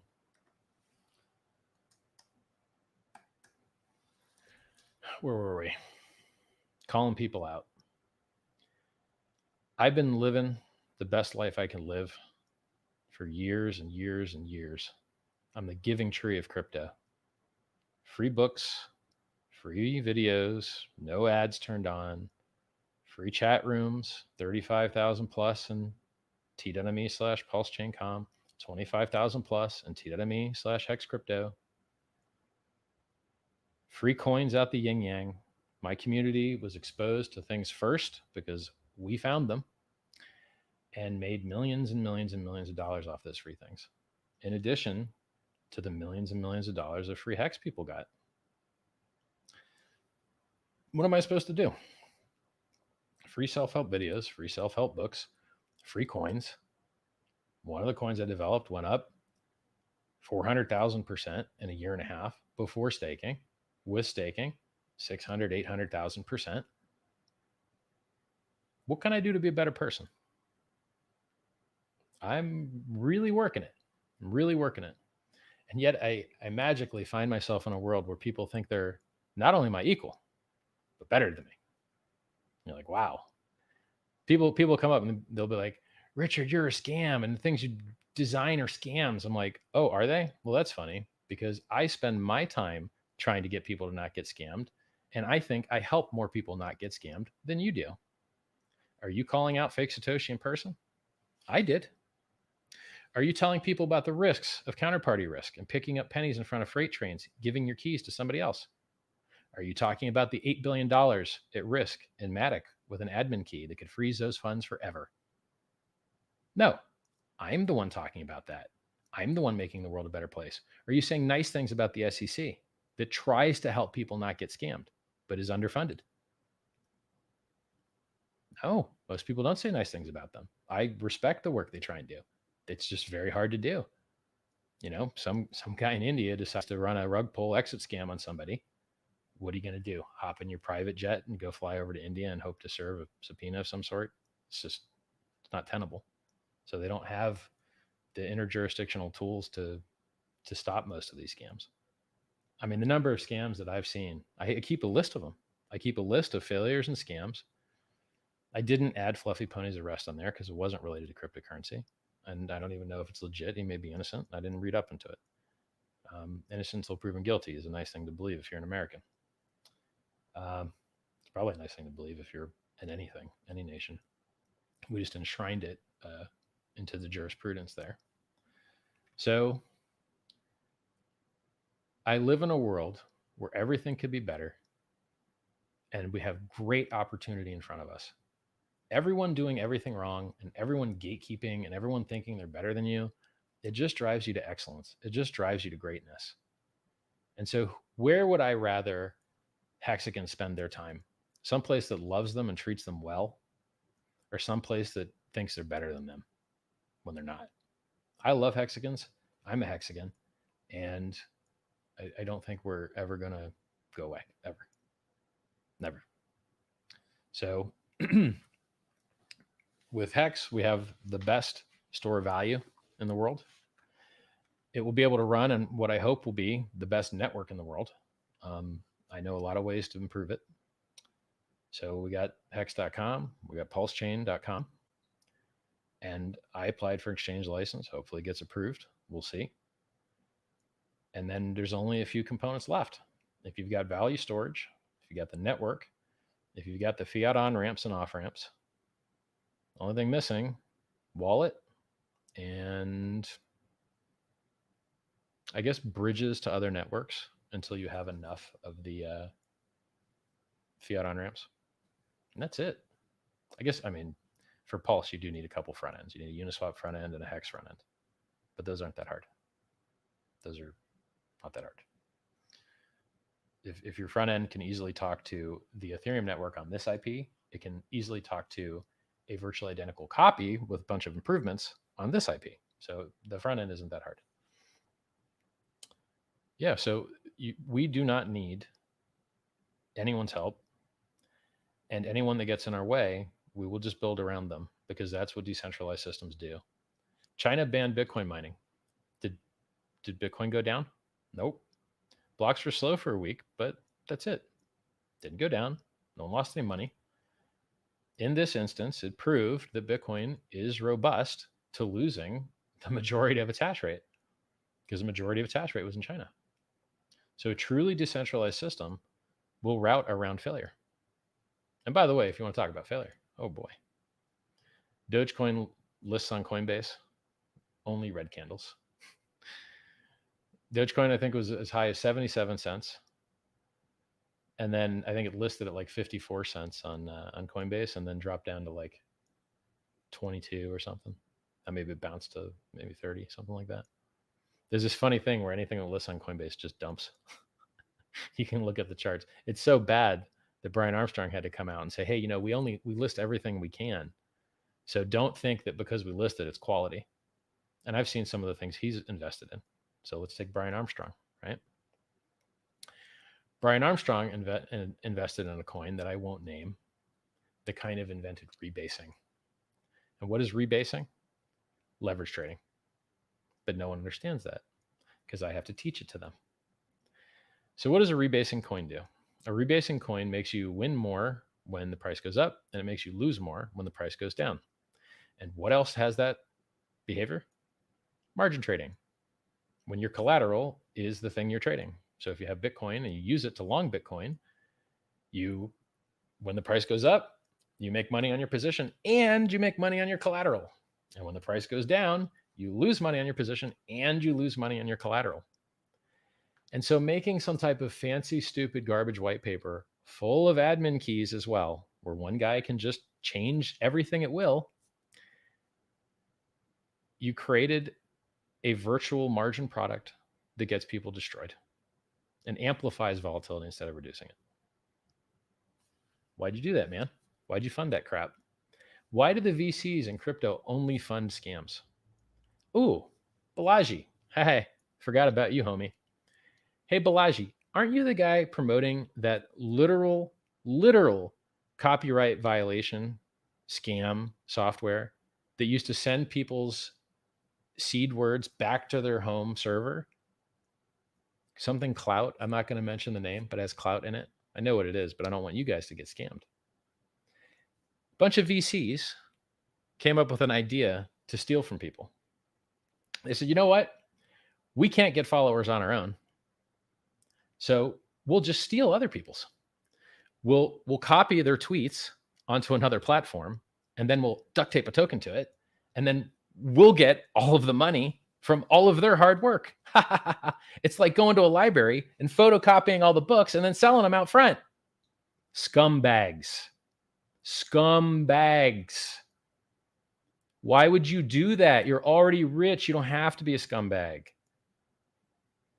Why? How would you feel if someone took your tweets and photocopied them and then tried to give you a cut of the money they were making on your tweets? That's called theft, man. It ain't fair use. So, Balaji, stop being a scumbag. If you're going to put longevity in your name, actually support it, because I ain't seen you write no checks. Second, stop promoting intellectual property violations and human rights violations, basically. Like, I mean, and it also poorly coded as well. And this isn't the first dumb idea you've been involved in. Your cell phone mining was terribly stupid. Most of the stuff you tweet about, it's just like Eric Weinstein's crap. You're all over the place with no focus.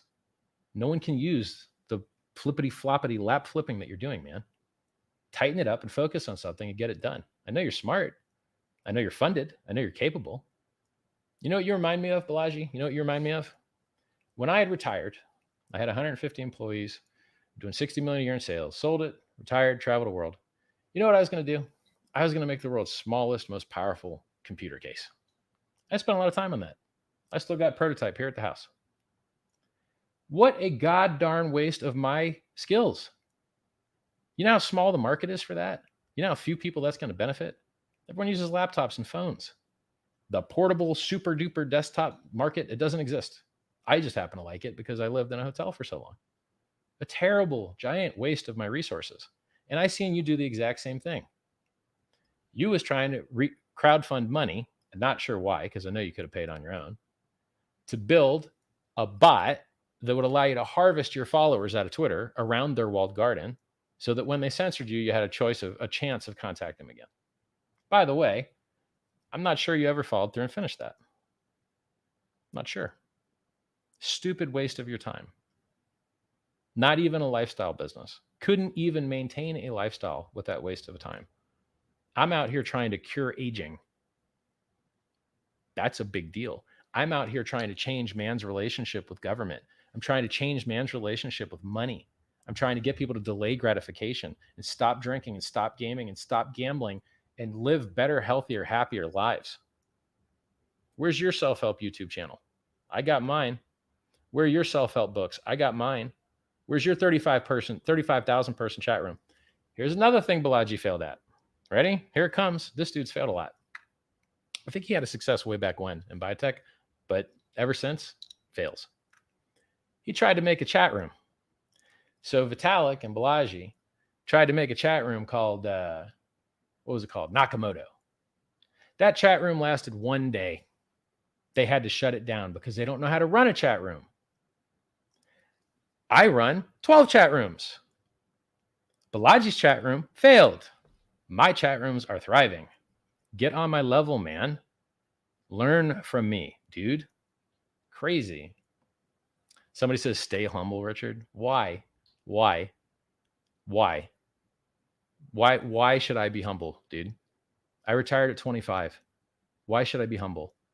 I have people constantly messaging me about how I changed their life, saved their family. true heartfelt messages. Why should I be humble? So I have less impact in the world? What? How about you be humble enough for both of us? And I keep doing me because I'm winning. I don't know what you're doing. Why don't you enjoy watching my stream while I educate you some more? You're living my narrative. I'm not living yours. And by the way, I'm doing this with like no sleep after who knows. I don't even know the last time I slept. So what else? Yeah, I'm just laying into people because they don't matter. These people don't matter. The only claim they have to fame is they have a couple followers, which by the way, if you go and do some Twitter audits, I'm not really sure how many of their followers are real because you count the likes, you count the retweets. If I do a live stream, I'm talking to thousands of people. I know other people, they go on YouTube, they do a live stream. There's nobody watching, but they got a lot of followers. Weird. You want to know an example of that? Andreas Antonopoulos. I'm laying it to everybody tonight. Hey, Andreas Antonopoulos, you are punk. Now, Andreas Antonopoulos was broke. Found out about Bitcoin real early, but couldn't provide enough value in the world to save up enough to actually buy any and hold it. So he had to beg for money from people. And Roger Ver mentioned this to him, was like, man, you're broke. I build stuff all the time. Roger was right. But this triggered some socialists in the Bitcoin community. And very rare does the Bitcoin community actually support a charity. Very rare. Libertarians in general, they ain't all about that charity stuff. So they gave good old Andreas a bunch of Bitcoin that he didn't earn. Oh, he walked around and talked. I know a lot of people that walk around and talk. I know, hey, Snowden's walking around talking. I mean, he risked his life. I don't think Andreas risked his life, right? Go send it to the Electronic Frontier Foundation. They support the Tor browser. Go send it to Snowden. Go send it to the Sens Foundation. You can send it to a lot of places than Andreas. Guess what Andreas does? One, says bad things about hacks, but doesn't know anything about it. Isn't that crazy? I, at least when I shit, that's the first curse word in a couple streams now, and I didn't even say to T. Might get away with that. Before I speak poorly of things, I at least take the 4 minutes to read what they are to know how to properly speak poorly of them. It's really easy. Oh, look, a copy paste of proof of weekends from 2017. It's going to fail, just like it did before. Oh, look, a copy paste of this other thing that failed. Oh, look, it's so easy. Oh, look, admin keys. Oh, look, it's margin trading, but you're calling it a stable coin. I see what things are very easily because I'm intelligent. Why wouldn't someone smart like Andreas spend the 5 minutes to see that Hex was actually a world-changing breakthrough, doing everything better than everything else? Why wouldn't he do that? Because he's a punk. He's not intellectually honest. He's also not about freedom. So in his little profile, let's go look at his little profile. Now all these punks have me blocked because I speak truth to them and they don't like truth. So let's go look at Mr. or Mrs. Antonopoulos. Antonop. Yeah, buddy. Where's your Twitter, buddy? There we go. Hey, you took all the weird icons out of your Twitter name, dude. You used to have a peace flag, pride flag, a million different little SJW flags in there. You got rid of them. Nice. So he don't support a woman's right to work. If you go on his website and try and book him for something, there's a clause that he makes you sign that there will be no booth girls. Now, I know girls that need to make money. They use their looks to make money. If I had good looks, I would use my looks to make money. Why not? You just kind of stand there and get paid better. Sounds like a good deal. But that's not okay with Andreas. Andreas doesn't like people that look good making money. Maybe it's because he doesn't look good. I don't know. Maybe he's a player hater. Maybe he doesn't like other people having the freedom to hire and fire who they want and enter into the contractual agreements that they wish. So a man that says that he's for your financial freedom, but behind the scenes wants to control you and control a whole group of people that are participating in an event, I find that disgusting. So Andreas, if you're listening, I find your little punk booty disgusting. And I'm a better man than you ever were. And when you want to upgrade your life, you'll start acting more like me. Maybe if you held some of that Bitcoin that was donated to you, since you've never had a successful business, you could donate it to charity like the Sense Foundation, SCNS.org, and then you might even get some free coins that are better than anything else you've ever participated in. You know why no one watches your streams, by the way, man? Because you just say the same stuff all the time.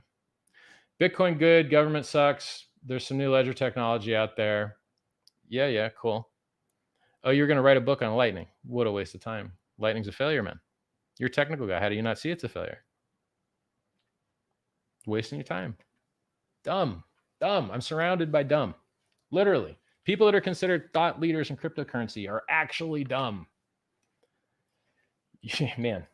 Now look, Michael Saylor, he's made all of us a lot of money, okay? Michael Saylor has made all of us a lot of money because he got people to buy. I respect that. But the things this man tweets don't make any sense. And he's been convicted for fraud.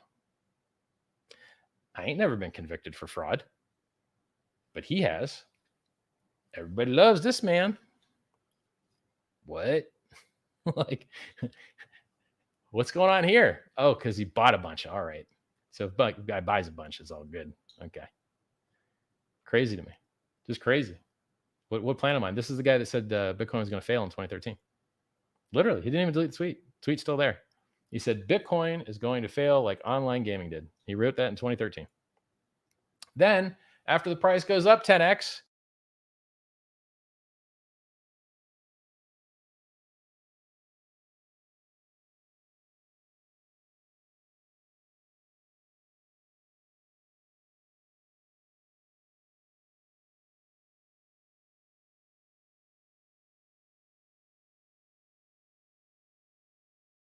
he says, you know what? So, yeah. Why is everyone typing F? What's going on with this? I'm going to go look on my side. Everything looks good on my side. All right, I'm going to try and do something to attempt to fix this. Wish me luck. This is probably not going to work. Oh, I know how to do it. All right. Hold on a second. This shit. And for good luck, this. All right. Look at me. I got a collection of pillows here now. I'm all addicted to this better posture, I tell you. Oh, no, the Bitcoin bear. The Bitcoin bear's down. He went to 3K. No. Bitcoin bear, come back. I don't want to lose the anthropomorphized Bitcoin bear here. Uno momento.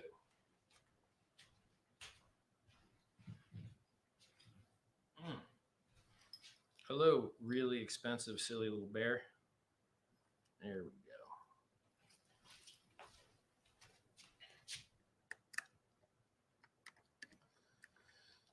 You know, there's a good song to represent these spinners.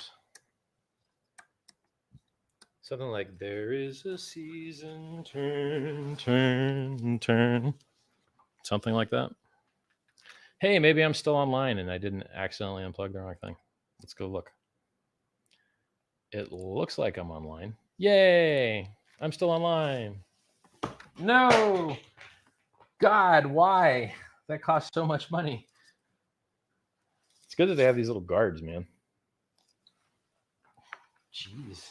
Here I am losing money on stream. No! You know what? Man, is everything here funky? Look, Bitcoin Bear, this is your last chance, buddy. If you don't get with the program, we're going to send you to the gulag.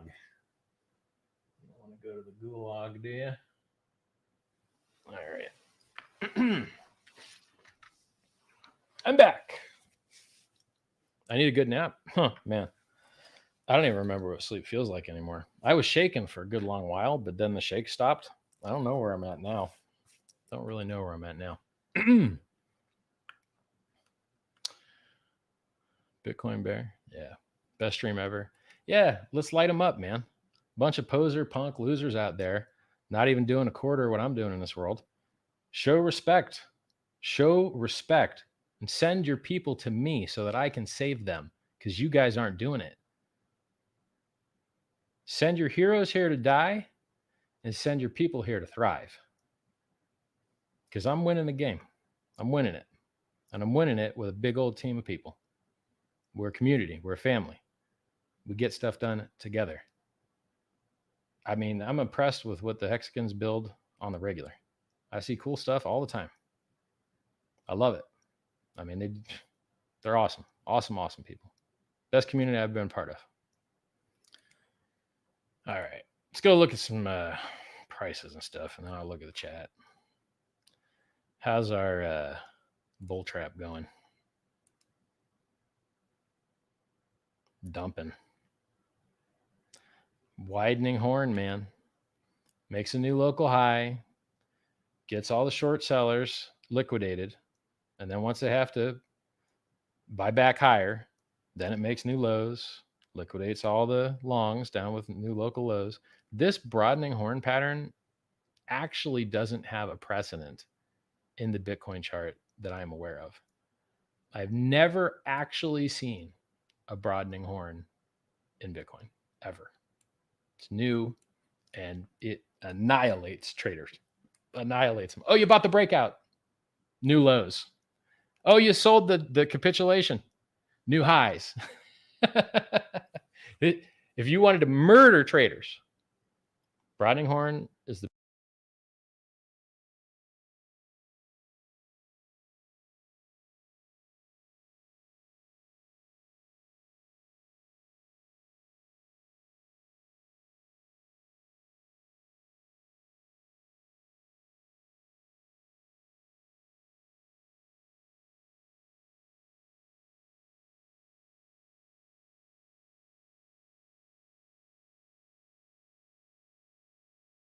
best pattern possible to do it. Because they're just, guys, let me think for a second here. Is there anything I can do to make my network cut better? All right, guys, I'm going to try some more stuff. One moment. I'm going to try some more stuff.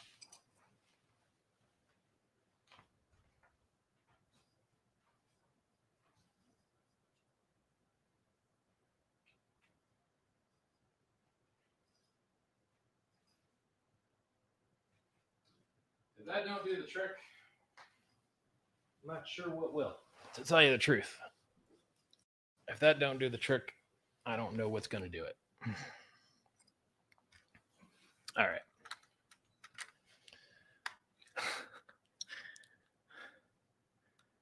Looks like he's lost weight. Yeah, I lost maybe 13 pounds, I think. I was 253.5 or 0.8, and now I'm like 250 even. I was 263.5 or 0.8. Now I'm 250 even. I mean, look, 250 is still way too big, but I'm making progress, you know? Hey, it's 4:25 a.m., guys. Let's go look at the sacrifices. Yeah, the easiest way is just to go to Etherscan. So I'm going to go to PulseChain.com, and I'm going to grab the address. 24 minutes until the sacrifice phase is over. 24 minutes, guys. Go to PulseChain.com. You got 24 minutes. So I'm going to go and look up this address here. Cool. Yep, that's a lot of money. Look at these guys with pending transactions. Boy, is there a lot of pending transactions. You guys better pay more for gas, man. 61 pending transactions here. Pay more for gas. You want your transaction to go through? Pay more for gas. Right now, they say 41. It's going to cost you what? $7 to send an ERC20 with 41 Gwei? Pay more. Pay 15, pay 20 if you want to make it on time. My opinion. A lot of people are using Hex today. It's eating some gas. Hex was the number 20 gas user on the Ethereum network today. somebody paid 9,000. Oh, wait, hold up. That's just the last 3 hours. So the Ethereum network made $9,000 in the last 3 hours off of Hex users. And in the last 24 hours, they made $33,000. And what is the Ethereum network going to do with that money that they got, the miners got? They're going to buy pollution and dump the price. PulseChain solves this. Miners don't need to pollute the environment. Smart, very smart.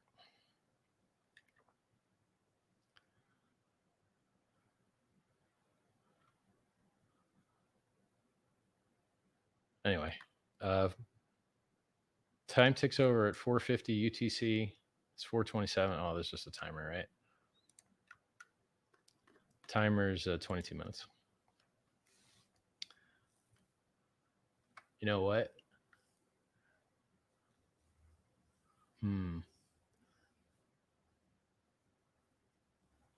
I'll do something unprecedented. I'm going to copy paste the address into chat. If I see any other addresses, you get permabanned. We clear on that? You should never, ever use a number that you see in chat, ever. Never. Because they can copy your username. You know what? I'm not going to do it. If I see any addresses in chat, I'm banning you. If you want to know what the address is, go to pulsechain.com. Go to pulse.info. Either one. Do not ever use an address you see in a chat room, ever. Or in a comment area, ever. It's all imposters. It's not safe. Yeah. I'm not breaking that rule. We got to teach people to be safe. I'm happy that so very few people got scammed and all the stuff we've been doing recently. Very, very, very, very, very few people got scammed. Most communities get more scams on a normal day. I mean, we got a message on repeat every few minutes, warning people, pinned messages. I'm warning people all the time. You have to, because there's silly people out there that just don't care to protect their assets the way that they should. Get some sleep, man. Yeah, I probably look like I got killed a day ago. I probably look like refried beans of some sort. Yeah. Can we talk Pulse? Sure, if you want. What do you want to talk about? The website explains everything. I gave you the update on where devs are at. Very first thing. Would you go through the money? You want to talk about sacrifice phase? Hey, dude, in the chat that keeps telling me to look at Twitter. I heard you, man. I heard you the first 14 or 15 times you posted that. But I'm tired. I don't feel like arguing. I feel like having a monologue. Period. I'm half conscious here. Where's my Pulse shirt? I got to get one. I don't have one yet. I should get one, man. And I'm pretty soon I'm not going to fit in these 3XL shirts. I'll need a 2L. So.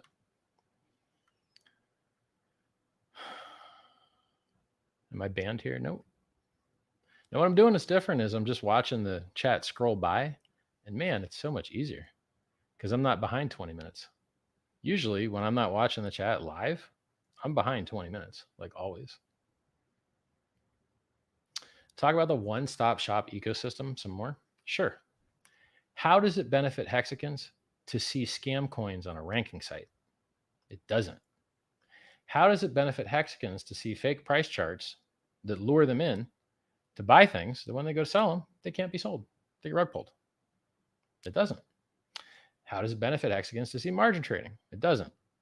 To tell you the truth, I'm not even sure it benefits hexagons to see charts. Do you really care how all those other coins are doing? You already know you're beating them. There's no reason to let them pollute your consciousness. You can maintain clarity of mind without the noise. And when you tune out things that aren't important, it makes space for things that are important.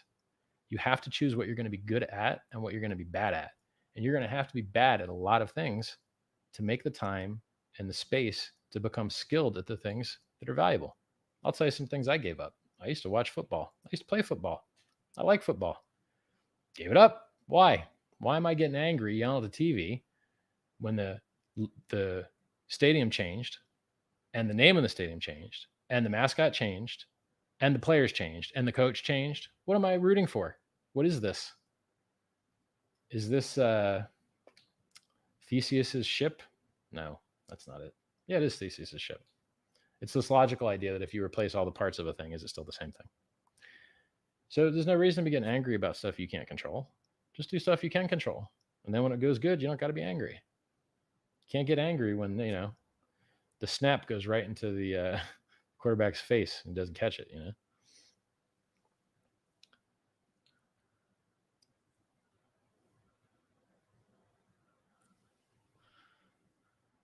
The stream will go down in history, no question. Yeah. I mean, there's all types of, let's talk about people doing harm in crypto. Most of the exchanges, they list things that shouldn't be listed. Like a DJ tries to play you good music, but these exchanges, they list things that they can make money on that aren't good things. Brian Armstrong's words. We will list everything that is legal. It is your job to decide what is good or not. Fine.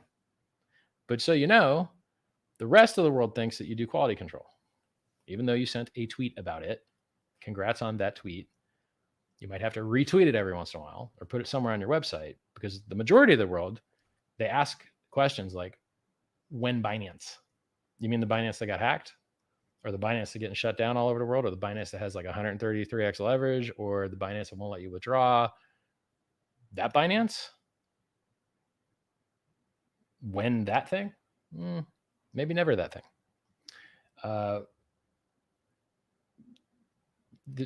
People are so backwards, man. Or why aren't you on CoinMarketCap? Because they're bad at their job. Nomics is good at their job. They know how to multiply price times supply. It's very easy. Doesn't take much effort at all. Oh, by the way, who owns CoinMarketCap? Binance. Any conflict of interest there? Any conflict of interest? Oh, and does Binance charge you $2 million to list? Yeah. Also, they probably want you to list. And then as a side benefit, you can get on their little walled garden where they lie about your position. To do what? To get people into things that are horrible. IOTA is still on the front page, isn't it? IOTA literally took their users' keys. Their network was so hacked that they ended up with their users' private keys, and they got their users to AML KYC to beg them for the money back. They shut down the network at will for weeks. Front page. Crazy. Insane. Why? Well, don't you want people to not get hurt? Why do you I don't get it. I don't get it. Yeah, so almost everything in crypto is trash. Almost.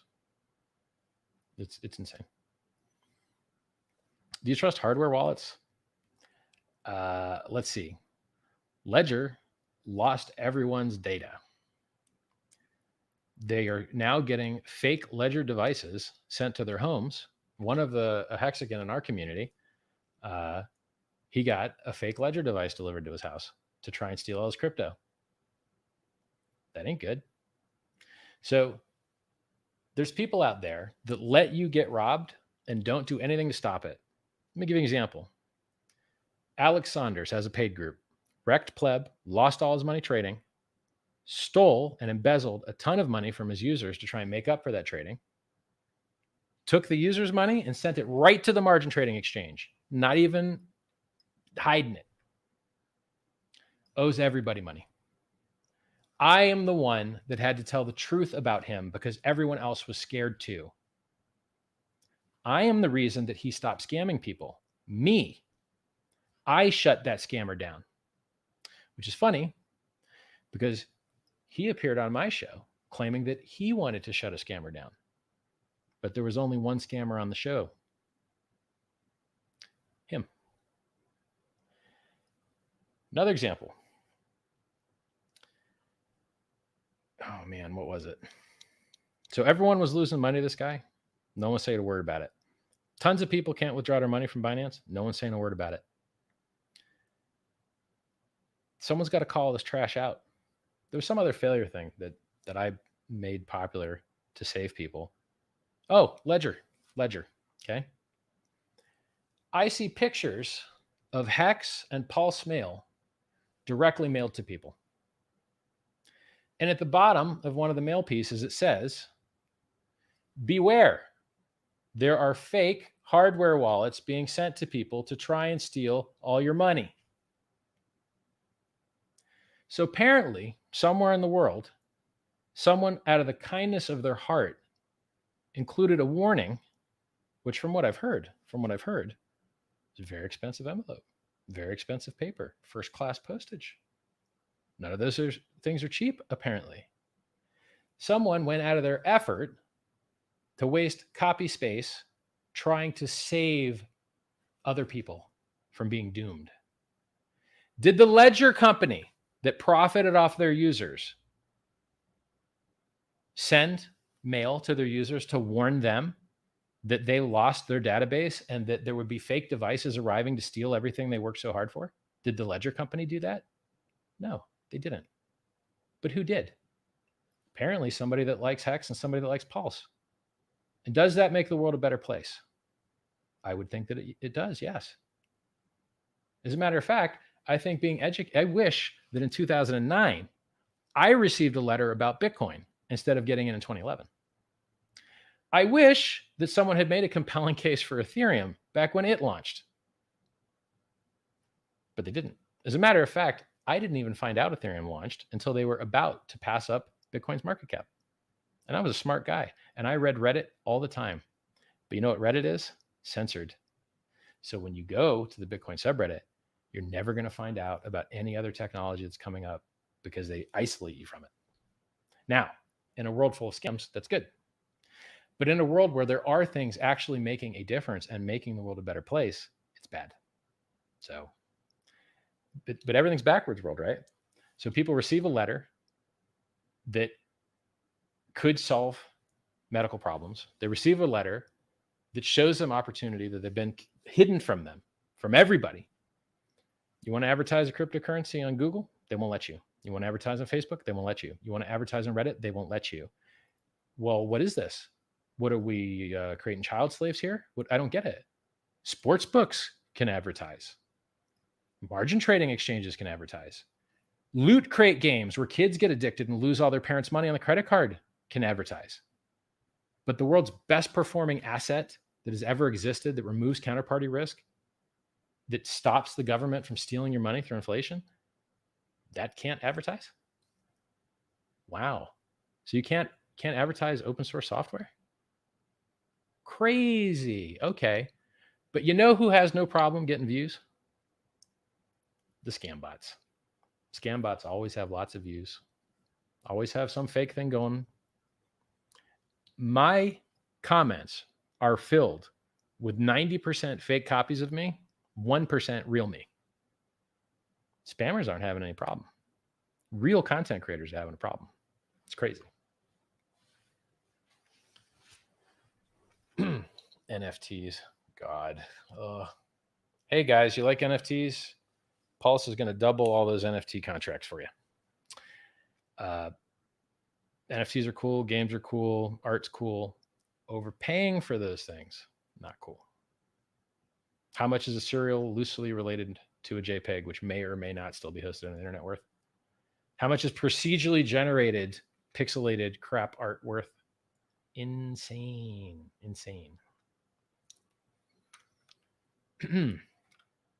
Richard, will ERC20 oracles have function on Pulse? Well, I mean, Uniswap is an oracle. It doesn't. Uniswap's the best price oracle because it doesn't rely on some guy running a server, and then that guy can just change the numbers in the server. So, hey, Richard, send my ERC20 Matic to the Matic sacrifice address. Am I good? Yeah, you're fine. It's 4:40, guys. 10 minutes left. How likely will USDC user admin keys to freeze USDC on the Pulse chain? I have absolutely no idea, man. I have no idea. And I'm not sure they have an idea either. So on the one hand, they could use the freeze key and risk getting sued by everybody and lose customer goodwill, even if they didn't get sued. And then on the other hand, they might have got rich because they're getting twice of their coins on two chains and they make money on having those coins and arbitraging them. It's a revenue center for them. Yeah, like, I don't know.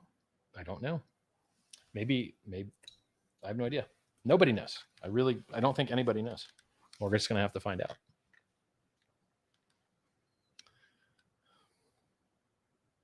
I had to delete thousands of fake Richards from the comment section the other day. Hexologist, I appreciate that, man.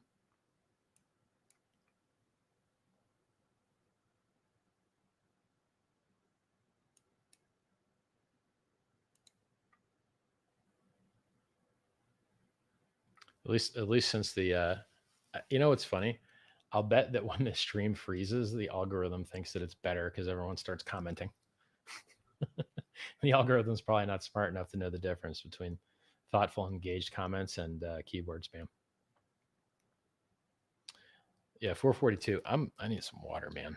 I'm like dying. I don't know how. I guess it's because I'm speaking about stuff I'm passionate about that I'm still alive, I guess.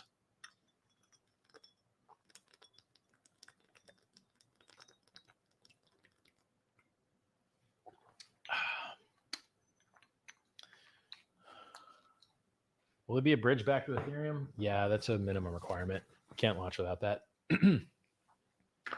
Or you shouldn't. So minimum viable launch for Pulse is the completed accounting of the sacrifice phase. Requires some input from the Sens Foundation spreadsheet and price to time feeds for a bunch of different coins. Hopefully TWAPs. If it's too hard, we just won't use them. But if we can have TWAPs, we prefer it. Bridge to Ethereum. Front end for Hex. Front end for Uniswap. It's good to go. This is assuming that you have a functioning consensus network. So that's minimum viable. What happened to my interview with Paul Democritou? It was great. I've done several of them. It's on his channel, not mine. Thank you for making crypto exciting again and how it was intended to be. My pleasure, man. Richard, can you shout out my dad? He got me into Hex. Thanks, boss. What do I think about the price performance of PLS? I think it's going to launch at 0, and then the market will decide. And then things that launch at 0, probably pretty easy to have a good price chart if you actually launch at 0.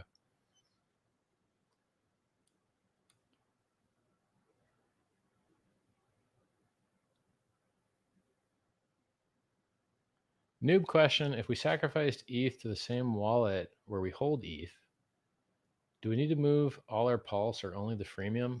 So basically the way that works is the freemium is going to get taken back even if you move the freemium. As long as there's a balance there, it doesn't care whether the balance is a freemium or the balance is something else. If you got some free stuff, you're going to give it back if there's a balance there. So if you don't want to get the clawback on the freemium Pulse for ETH holders, you need to move everything that's Pulse into a different address. And then after the fork happens, you can move it back if you want.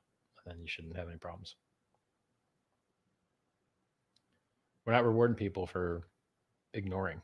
We're rewarding people for engaging. That's good synergy. It's a better word for it, but my brain is literally fried.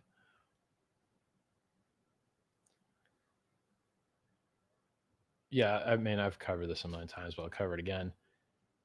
We organize the sacrifice set. We assign the points. We wait for mainnet to be the public test net. We make sure it works good. The front ends get built against the test net. Go to hex.com, Uniswap front end. There's a whole bunch of other people that want to build on Pulse. A bunch of them. Successful people that have built on other chains want to build on Pulse. They're very excited about it. They need to build against the front end too. Then, once the front ends work, the software has been tested, the sacrifice set is known, you can set a date for mainnet launch. Mainnet launches. Everything trades at 0. People have a chance to send things around at 0. And then, somehow, magically, there will probably be a market that will probably discover the value. And then you'll have a thriving thousand flowers bloom, my guess, where people will say this exact same code, but it's a faster, more affordable network that doesn't destroy the environment and has better game theory. Maybe everything on there is worth 1% of some things and even more than other things. So things that don't work on Ethereum anymore, if they work on Pulse, I wouldn't be surprised if they were more valuable on Pulse where you can use them instead of mainnet Ethereum where you can't afford to. So you're going to have, I think, a lot of arbitrage between the E Ethereum version of things and the P Pulse versions of things. So for instance, let's take E hex and P hex. Someone out there is probably going to make a value judgment as to what their ratio should be. And then the market is going to decide whether it's reasonable or not. That's how price discovery works. And I think you're going to see that for thousands of coins. That's my opinion. The key to that is having a working Uniswap, right? And since Uniswap comes over from mainnet Ethereum, the same keys that work there will work here. You don't need new keys. So the guys that launched that contract, their keys will be able to turn on the tax on this contract. So Uniswap V2 has a switch that can be turned on by the admins that turns on a 15% tax on new liquidity that gets added. It doesn't affect old liquidity. V3 also has an admin key that has different parameters that I'm not as up to spec on because you can't fork V3. They don't allow you to. It uses a special type of license where they have a 2-year window to have exclusive use of it before it becomes open. So I'm not an expert on V3. 2 minutes left in sacrifice phase. All right, let's go take a look. Literally dying here. People are still being cheap with the gas. Bunch of pending transactions there, guys. You can just increase the amount I suggest to you, click edit.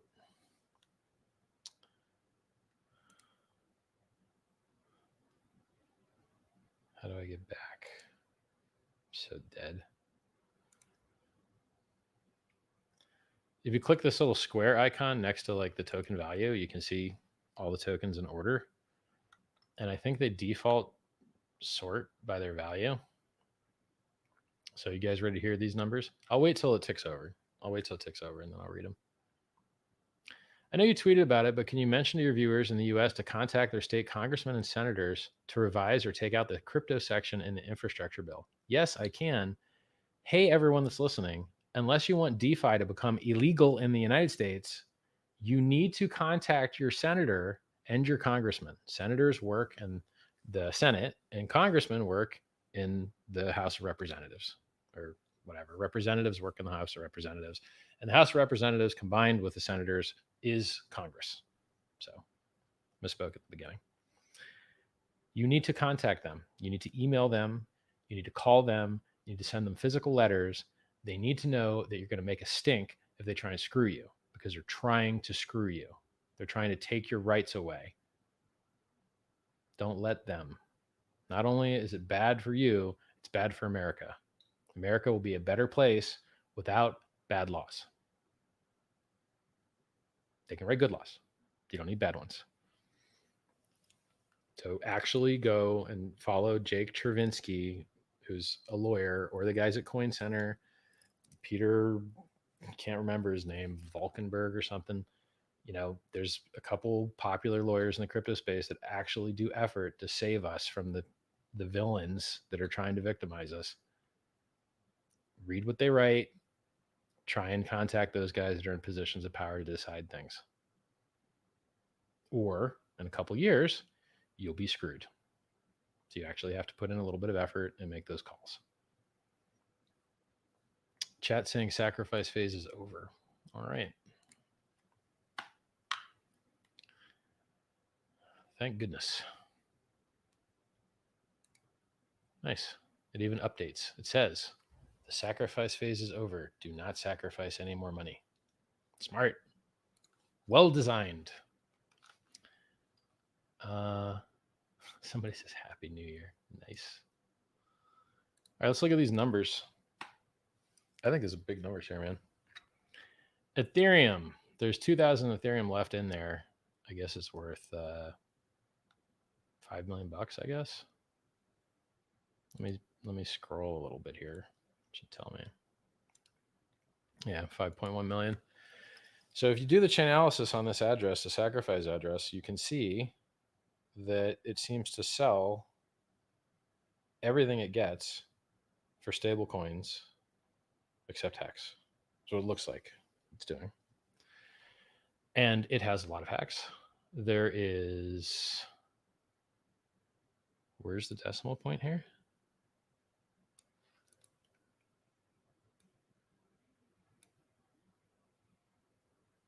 Huh?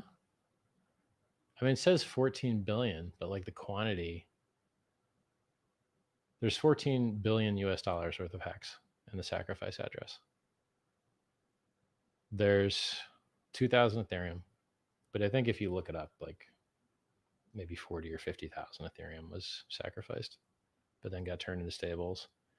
There's 146 million in USDC, 34 million in DAI, 26 million in Tether. And then all these other tokens, there's not even 100 grand in the next one. Like they're all under 100 grand. And there sure is a bunch of them. There's 11 pages of tokens here at 25 per page. So some people didn't follow the directions. Interesting.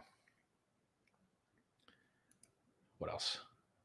This is just one chain, right? But I think the majority of activity occurred on this chain. So off the top of my head, the last I looked, there was, let me add this up. Let me use a calculator real quick.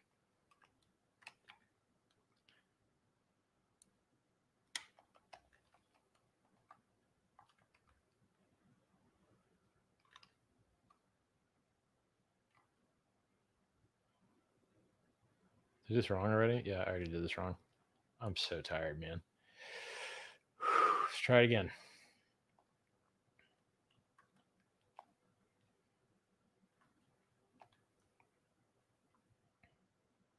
There's 207 million in stable coins there.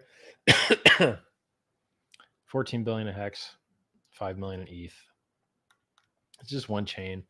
I think something like 18 or 19 million came through on the Bitcoin chain, 2.7 million on BCH, $1 million on Monero, $1 million on Litecoin, 750K on Lumens, or maybe it was 275 on Lumens and 750 on EOS. 3.2 million in Cardano, 80 grand in Theta, 65 grand in Ethereum Classic.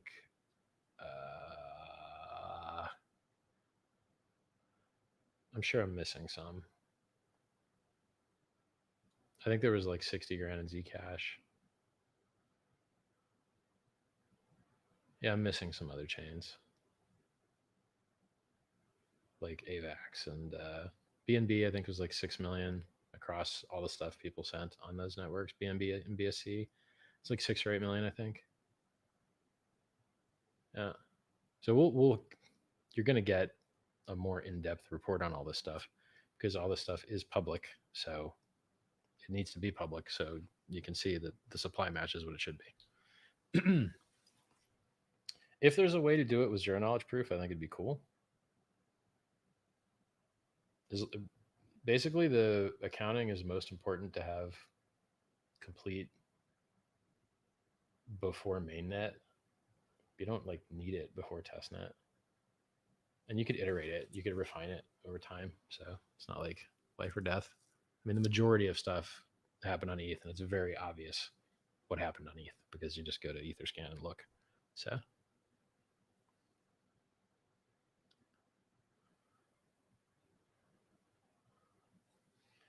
can you get a ban hammer? Yes, you can, sir.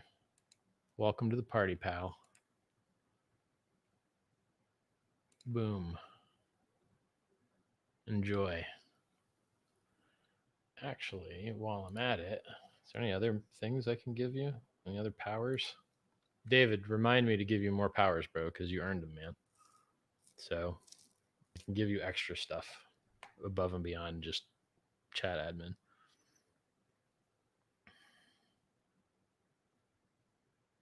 Richard, you got anything to say about Dan Larimer, Brendan Bloomer, Brock Pierce, EOS, and Bullish Global? Haven't I said enough things this stream? Like, I'm tired enough where I want to leave people to Savage for my next stream. I don't want to just finish everybody off in one stream. I can tell you that of the only things to underperform Bitcoin this cycle in the top of the market cap charts, EOS is the only thing that didn't beat Bitcoin. And most of those names that you mentioned were directly involved with that. So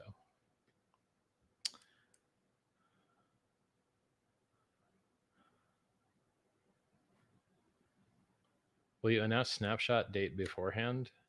Yeah. Or at least a range, a relatively reasonable range. There's this game theory that goes into that I don't want to explain. But there's a reason why you might not want to pick a specific date. Savage Charles Hoskinson and his vaporware project. I brought adoption to ADA. I worked very hard personally to get that trash to be able to operate, and it was very hard. And any normal human has absolutely no chance whatsoever of being able to use ADA for anything. Period. It's not good. The documents don't work. It's not good. You're lucky if you find a document. The only things that are documented are wallets nobody uses anymore. The wallets people use now, there's no help. You reach out on Twitter, radio silence. It's a joke. Pulse will have smart contracts before Cardano. That's what's up. Somebody says they didn't receive anything when you sacrificed your ADA. Don't worry about it, man. What do you think you're going to receive? To even detect, for anyone in the world to even detect that you sacrificed your ADA is nearly impossible. You're lucky. I figured out how to do it, and I didn't. My devs did. So, there's a report that is easy to publish. Just wait. Unless you want to figure out how to, I'm not going to explain it, man. Just wait. Or learn to be a developer, your choice. Either learn to be a developer or wait. I'd love to see Charles Hoskins in here. Yeah, bring him. Like, I'd talk to anybody. If you're friendly, I'll be friendly. If you're not friendly, I'll be not friendly.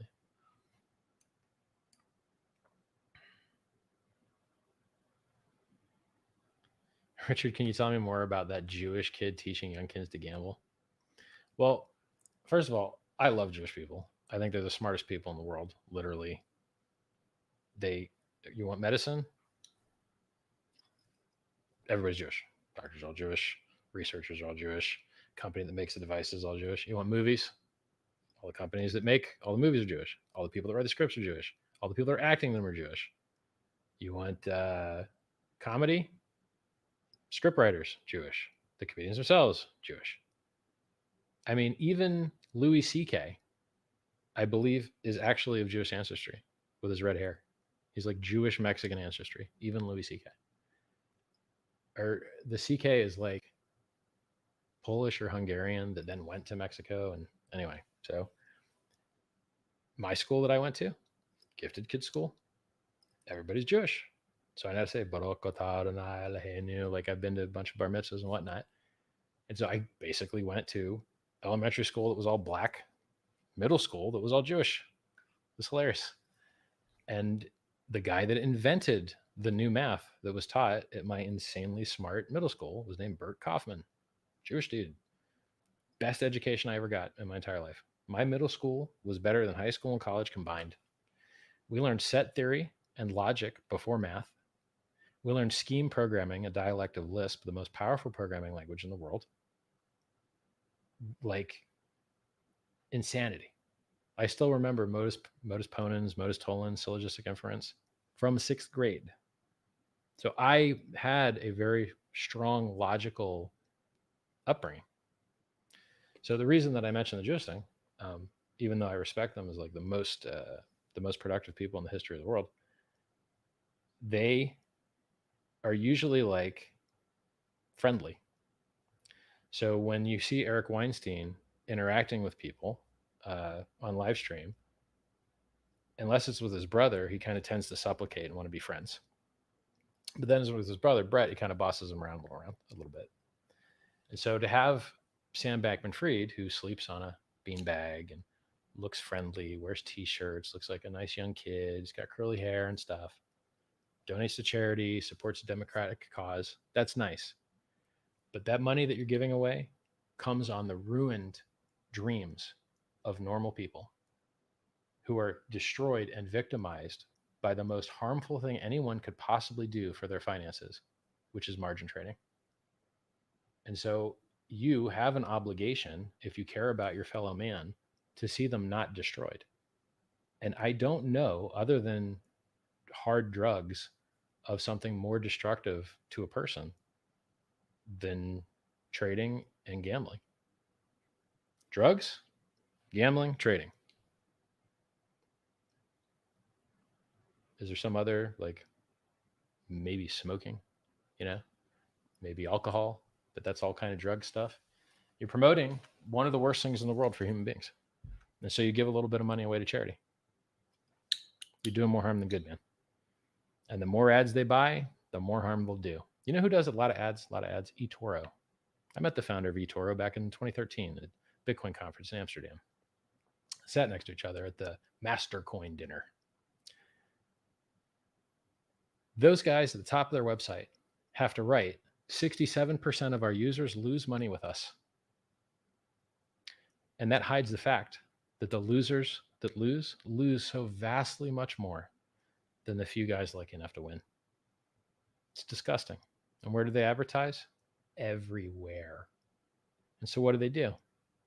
They take the money from the users whose lives they destroy to pollute our minds and our sports environments and whatever else we're doing with their marketing messages to convince more people to be destroyed, to buy more ads, to destroy more people.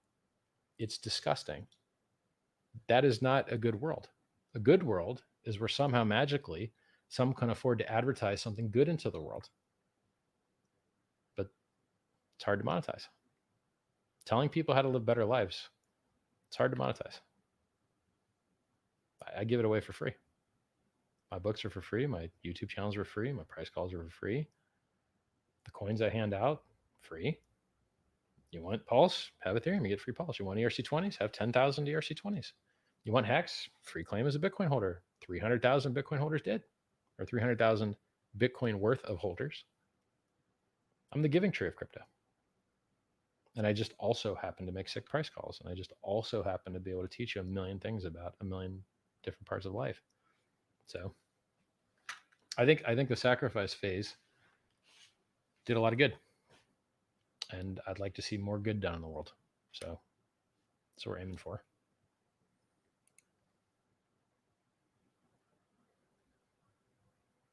Everybody in chat's like, when do we get the Pulse? When do we get the Pulse? You gotta wait, man.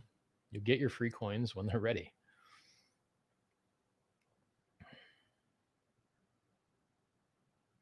How much Hex was sacrificed? 14 billion worth. But this number is not totally accurate because there's a chart and most people sacrificed on the first 5 days where everyone got like the same points rate. So back then,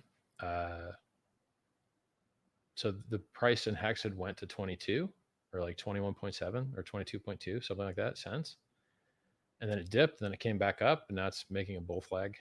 In my opinion, that's what the candlestick pattern looks like. Yeah, so I think right now, last I looked, the price was 12 cents maybe, or 13. I'm gonna go look.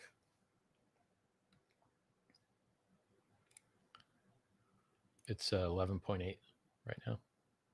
Here's another thing, right? What do you see all the time in crypto? Buy the rumor, sell the news. Now, this doesn't look like that to me. This to me looks like normal price action. It looks very similar to what I've seen in the past. That's cool. That's good. I like it. Let's do a little theory crafting.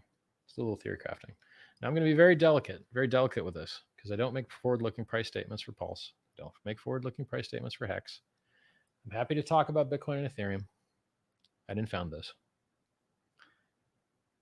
If supply and demand dictates the price of things, Is this $14 billion of hex sitting in this sacrifice address? Is it supply? Could you buy it if you wanted to? Is it for sale? So you got to figure that out. If supply and demand matters, where's the supply? I'll tell you a story. Totally unrelated story. There's these rocks that you can dig out of the ground that are worth nothing. They're literally worth nothing. They're very, very common. You put them on drill bits, you put them on concrete saws, you put them on the tips of screwdrivers. If they're good German Wera screwdrivers, W-E-R-A, love those. Well, actually, some of their drill bits are diamond tip, but I think the Wera screwdrivers I like are actually laser etched, a little different. Grips the thing that you're trying to turn better, a lot better. And what are these things called? They're called diamonds. Now, I'm wearing a lot of diamonds, a whole metric butt ton of them. Every one of these watches that you see with a diamond face, that adds 30 grand to the watch. So that's an extra 30 grand. That's an extra 30 grand. That's an extra 30 grand. Just the dial, just the diamond dial. Covered in diamonds. The link is covered in diamonds. It's diamonds all over the place. Look at this. Rose gold, white gold, yellow diamond, blue diamond, white diamond. Did you know there were yellow and blue diamonds? Check it out and look. The rose goes with the rose. Isn't that nice? Why am I telling you about this? Well, I started this statement by telling you that these things aren't worth anything. You can use them to coat your drill bits. So why are they so expensive? Because the market has supply removed by people that prefer the price to be higher. In this case, the history of diamond prices is the De Beers Company out of South Africa. And the De Beers Company owned 80% of all diamond mines, and I think still today owns 60%, even after you have lab-created diamonds and, you know, new countries being formed and such. Yet diamonds are still really expensive. And they've been around for hundreds of years, probably thousands, but we'll just call it hundreds. Wow. So a diamond in the rough is when you find something good in a patch of stuff that sucks. Diamond hands is when you hold something so tight that the compression turns your hand to a diamond. How did they do that? How did they turn common, valueless, sparkly carbon, which, by the way, lab created is superior to? Why is it so expensive? Because they buy it all up. They restrict the supply. They reduce the supply. They put out advertisements. Diamonds are girl's best friend. There was a time before that advertisement when diamonds were not a girl's best friend. And diamonds were not what you bought people for a wedding gift. But due to good marketing and good advertising and decades of value storage, people figured out that these things would be more likely to go up than down. Now, who else has done this? Diamonds did that, and it's lasted for hundreds of years. Louis Vuitton did it. This box, by the way, I got a new Louis Vuitton thing here. No one else has this because I ordered it before anyone knew it existed. It's a speaker. It's a Louis Vuitton speaker, and it lights up. Let's check it out. What do you think this costs? I think it's like $3,000. You gonna punk me on my live stream, buddy? Come on now. Do something. Well, it lights up and does cool stuff if you connect to it, but I guess if you don't connect to it, it's pretty boring. Well, anyway, I didn't want to show you that. I guess I did, but when it was lit up. I want to show you this. It's just a box. It's a box. What do you think this box cost? $5,000. It's a box. Is it worth $5,000? Nope. Ooh, look at, we're in business. Do something. It was just doing stuff and then it stopped. Silly little device. If it does it again, I'll pick it up quicker. I'm getting trolled by my electronics here. So, this pattern. Why do I like the monogram pattern? Because if you're going to overpay for crap, you at least want people to know you did it. So this, because it's brown, screams money at a distance. You get Gucci, Dolce & Gabbana, Chanel, Dior, black, with a little chrome on it. No one can tell. It's expensive. Looks like H&M. I like to get value for my money. I'm going to overpay for crap. I want the respect that comes with it. So, am I ever going to use this box? Probably not. Probably not. I did one photo shoot with it. I just leave it to sit here because I can have it and other people can't as a type of proof of work to show I'm worth listening to. Because if I can waste money, imagine what I can do when I'm trying, right? So why am I telling this story about Louis Vuitton? Because they've had the same pattern since 1848. And 1848 is how long ago? How long is 1848? Well, 200 years will be 2048, and it's 2021, so 150 years, right? So Louis Vuitton is able to sell you overpriced leather for 150 years. Somebody's spamming chat. People are spamming chat with buy hex. I'm going to let you flood. I don't mind. Why would I stop that? You continue. Flood away. I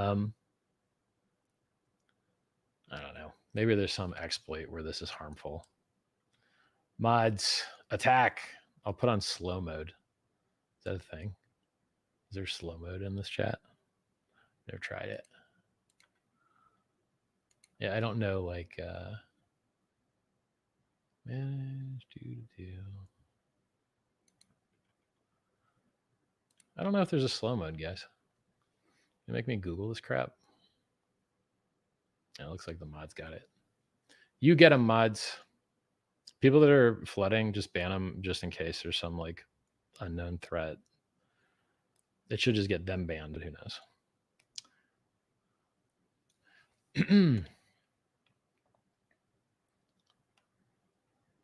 Doop. Doop. I have to click a couple times, everybody. Doop. Doop. Go buy some more SIM cards, homies. Go load up. Well, I guess that didn't last very long.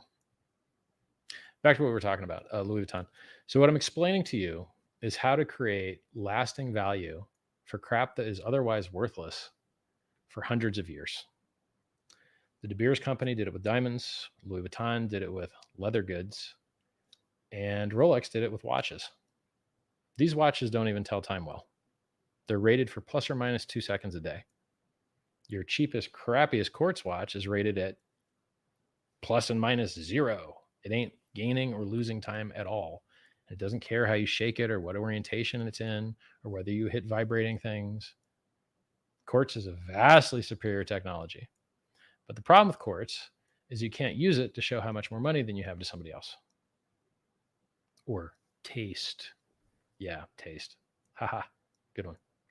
Does anything about this screen taste? No. Because I'm trying to achieve a message. I know how to not dress rich. I know how to wear shirts and a short. Backwards, shorts and a shirt. So why am I telling this to you? If you want the price of things to go up, you have two options available to you. You can increase their demand. Good game theory, good community, good advertisements, domain names, logos, well-worded copy, rebuttals list. You can do things like that. Or you could restrict supply. Now, of these things that you see behind me, which of them has restricted supply? Almost everything. You want this at the store? You can get one. Nope, just kidding, you can't. You want this at the store? You can't get it. You want that at the store? Can't get it. You want this? Can't get it. This you might be able to actually get, maybe. This, can't get it. This, can't get it. This, you can't get it. And so what happens to these things that don't tell time properly? They go up in value. Why? because people want them. There's not enough of them. So restricting supply is a beautiful way to add value, and it works for Louis Vuitton, and it works for diamonds, and it works for Rolex, and it works for all the other designer crap that I buy just because it's expensive to show that I could, for the most part.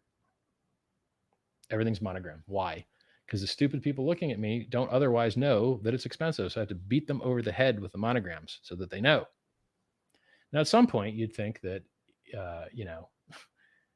being in the crypto industry for as long as I have been would just be enough, and people would figure it out, and they go, man, that guy's like always right all the time. He's probably doing real good. Nope, you got to beat them over the head with it. Because new people that just show up, they don't know your history of awesomeness. They need to have kitschy trinkets to be engaging with you, basically.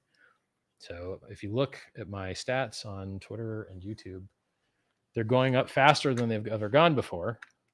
Maybe it's because I'm promoting really cool stuff like, open source software and freedom and free speech and medical research. Or maybe it's because I've got a bunch of trinkets, which either they like or they hate. And either way, they're sticking around to watch. That teddy bear, Google it and see what it costs. You'll be shocked. Louis Vuitton teddy bear, boy, it's expensive. It's not even pretty. It's ugly. Terrible looking bear. So I'm telling you how to build value, and you can use that lesson to build it in anything that you're involved with. Whether it's you're a stage performer, you must leave the audience wanting more, or you lose value. Whether you're talking to girls and wanting to have fun with them, every good thing you say, you get 1 point. Every bad thing you say, you lose 10 points. So you better sharpen up your game and just say good things if you can. You're having, you're conserving your words, basically. This applies everywhere. So being able to create things that become more valuable more rapidly than other things is something I've trained my whole life to do. My designs are beautiful. And I think that you can see that in the world. Very, very cool stuff. If I die, Hex.com goes offline. Contract works. Yep. Trading works. Yep. Bunch of different front ends. Totally decentralized. Yep. Other devs, other code bases. Yep. It's all totally decentralized. Sufficiently decentralized. More than sufficiently decentralized, really.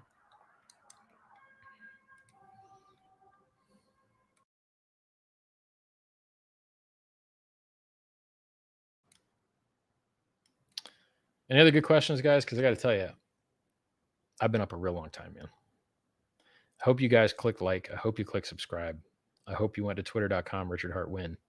Twitter.com/Richard Hart Win. Follow me there. Because every once in a while, YouTube bans me. Every once in a while. They do this to everybody in crypto.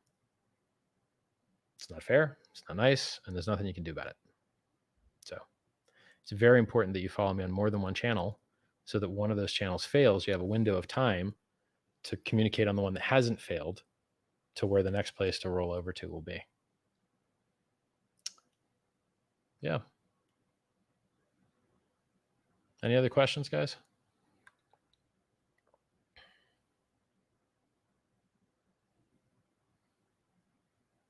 Go sleep. Yeah. I'm going to do that. And I'm probably going to sleep for a long time.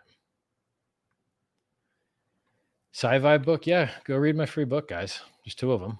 t.me/Sci-Vibe. It contains better information than what I just gave you on the stream. It's really, really, really good stuff that could change your life for the better. It could make you rich. You could find love. You could be stronger, faster, healthier, happier. I wish I could use all of the stuff that I say to do in my book. I wish I could take all my own good advice. There's a ton of exceptionally good advice in there. Somebody says, can you send USDT in front instead of USDC? Yeah, that's fine. You guys, Pulse Lead is only for the ranking phase. The ranking phase ended 3 days ago. So you'll have new numbers to look at once they're published, unless you want to become a dev and fight the software the way that we have fought it. Just wait a little bit. Maybe tomorrow we'll have a bunch of chains data for you. Anything else? Hex.com, PulseChain.com, t.me/PulseChain.com, t.me/HexCrypto, twitter.com/RichardHartWin, t.me/SciVive, SENS.org for medical research and tax write-offs if you like donating to charities. I think that's it. Guys, it's been a pleasure. I want to see a world where everything gets better. And I think I have a lot of ideas that can make that world better.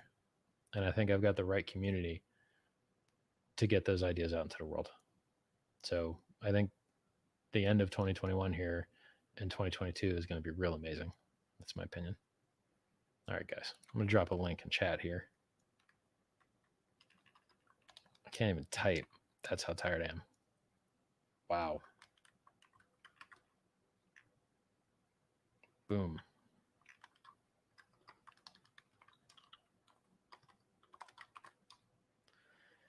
Good night, everybody. Keep it real. I hope all your dreams come true out there. See you guys.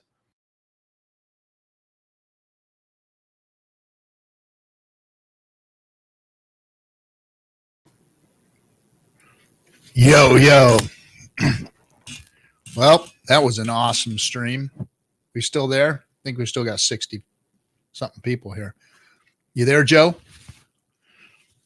Of course, right when I sat down to eat my dinner here. So I hope everybody got their sacrifices in.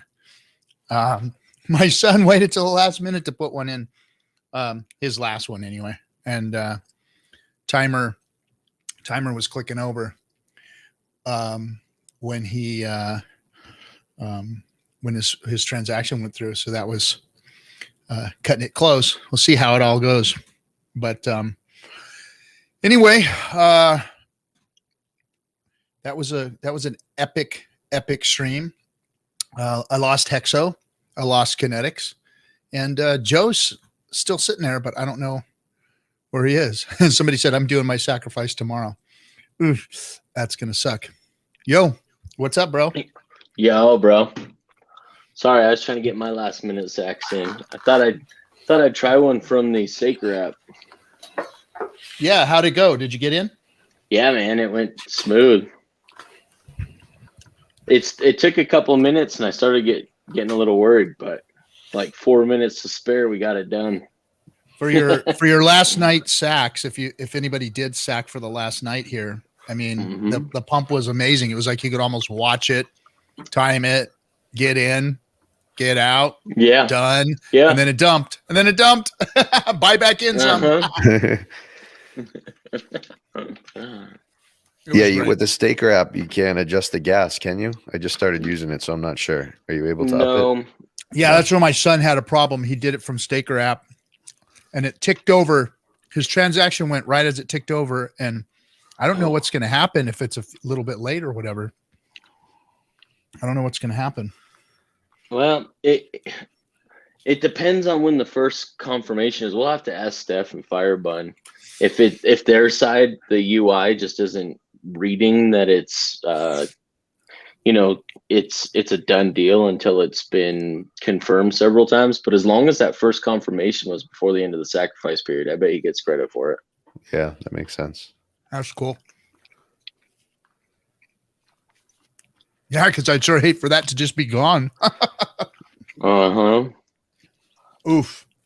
Yeah, that's why I started 10 minutes early, just in case. It took almost 5 minutes, 6 minutes. And I was like, just in case, I'm going to have a little buffer.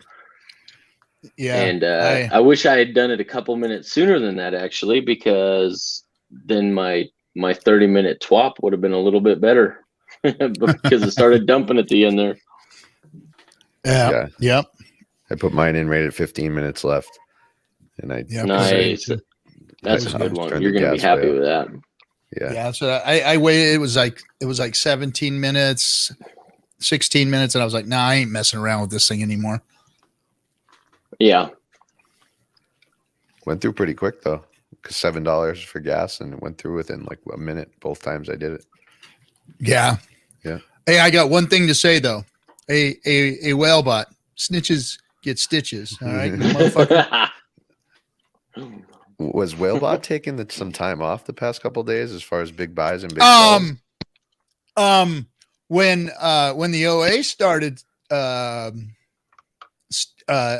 sacrificing, he took a little nap. He turned it off. I was like, whoa, what are you doing? What is that all about? Yeah, well, Richard pays him more than you do.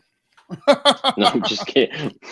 The African priest pays him more than the you African priest, right? Yeah. Yeah. Of course, I get my dinner finished here, and Richard ends the stream. But so it looks like everybody's like, see, they have it set up to push transactions through. Yep. I used my MetaMask and paid an extra to get it to go through in like 30. Who else? Hey, look at Bitcoin. Bitcoin Bear sent us $5. 10K is coming. Nice. Bitcoin I love it. Is that a Louis Vuitton bear? Sure enough. Did Bitcoin just now dump? Really? They said when the sacrifice phase ended, Bitcoin started to dump, but I'm checking it right now. Maybe yeah, well, that. If Satoshi has anything to do with it, probably. Yep.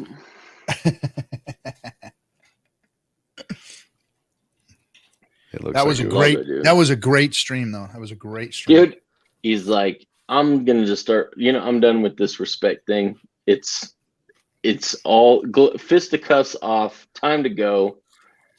We're coming for you guys. We're coming for crypto. We're calling out all you freaking fake furus, fake gurus. Yep. And we're coming for you, man. We're done. Yeah. Well, I mean, we always have been here at Discourse Syndicate. I mean, we haven't wavered from our message. We are the influencers. We are crypto. You can't change that. The revolution will not be televised, but it will be streamed right here. So all of you cryptopians, folks in crypto that want to learn about what the real DeFi space is and what Pulse and Hex are, tune in here. Watch what we're going to do over the next couple of years. We're gonna lay low all of your fake bullshit out there, and we're going to give it to you real. We're going to show you what it's all about. We're going to show you how to use it, and we're going to show you what crypto is supposed to be. And that's if you really want to be successful, this is where you got to come. You got to come listen to the people who know what the fuck's going on. 3.69. Oh, nice. Somebody screenshot that. Yep, 3.69 DS followers. Love it. On That's the cool. Sacrifice night, right? On sacrifice night. Yep. Planned. Whoa. What is going on with you, sir?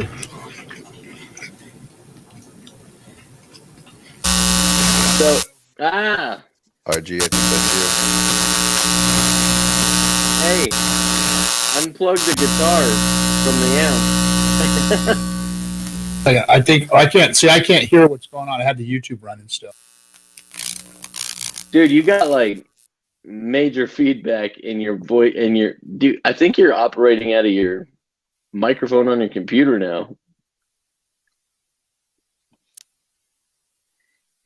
Anyway, Hexdeck 16, serious question. What is a furus? Really want to understand. A furu is a fake guru. So all these furus out here telling you how to make money in crypto, and then they shill you some Shiba Inu bullshit, and then you get wrecked by a 70% dip in 1 minute, and then they pull the rug on you just to put the nail in the coffin. But us Mexicans have been up and to the right for the last year and a half. How's that? Is that any better? Captain, much better. Thank God. Okay, good. I don't know I got this new set of headphones, and because of the Bluetooth, it's fucking with my sound system. I can't even hear the YouTube. The YouTube when I played Richard back, I had to listen to it on different on my phone because I couldn't hear it.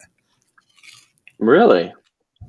Yeah. Oh, you gotta go to your computer audio, and you gotta choose your input for the speaker. If you go to your speakers at the bottom right for your sound, I did that. I can hear you button guys. at top. Huh. Interesting. No, I did. Yeah, I could hear you guys, but when I played another browser, couldn't hear it. It's weird. It's like messing around with the browsers or something.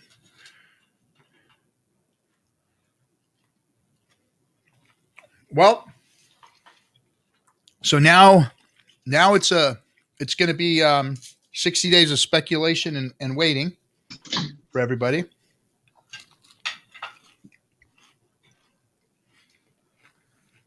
So we'll have more interesting shit to talk about and deal with. That was the most stressful. Yep. And yet the easiest $1 billion I've ever made in my life was the sacrifice thing. That's it. Just all $1 billion at the same time. Just $1 billion. I know. I'm not a baller like the rest of you guys. No, I think there's a lot more than $1 billion in there for us. I think so. What's the price? What's the price speculations for Pulse when it launches? Let's start this shit already. 0.00001. 5 zeros. Wow. And a Wow. I'm not sure. I don't know. Well, that's bearish as fuck there, buddy. Is that 1/5 the hex price? It's got to. When It's got to say that's 1/100th of the hex price. Actually, it's 1/20th of the hex price at its low. Of 5 zeros and then 1. Mm-hmm. Wow. Here comes all the numbers. I see them flooding in. 0001. I think it's gonna. Well, that's what Flames. That's what I heard, but I think it's probably 4 zeros and a 1. But that's just my There's got to be what speculation. 60, 70 trillion total supply at least. We're gonna have to. That's still to be determined, right? I mean, all the math has to come out on what's sacrificed. Yeah. I want to look at the. I'm going to turn my camera back on. Okay, there we go. I want to look at the. No, I like it better this way. I saw you subscribe to my OnlyFans, so knock it off. Let's see. I used the wrong Google login. 113 billion 137,469,001 hex were sacrificed. And there's one little lonely hex there all by itself. And then, gosh, man, 34 million of die. Look at all this. This is just monstrous, guys. Freaking monstrous. Oh my God, 13. Wow. Where's the is the site still working? Let's see, where is it? You want to share your screen, RG? I have it up on Etherscan if you want to. Is that where you're looking? Yeah, throw it up if you want. Wow. This is insane, man. Over I $1 should be in billion bed right now. I should have known I'd be up streaming.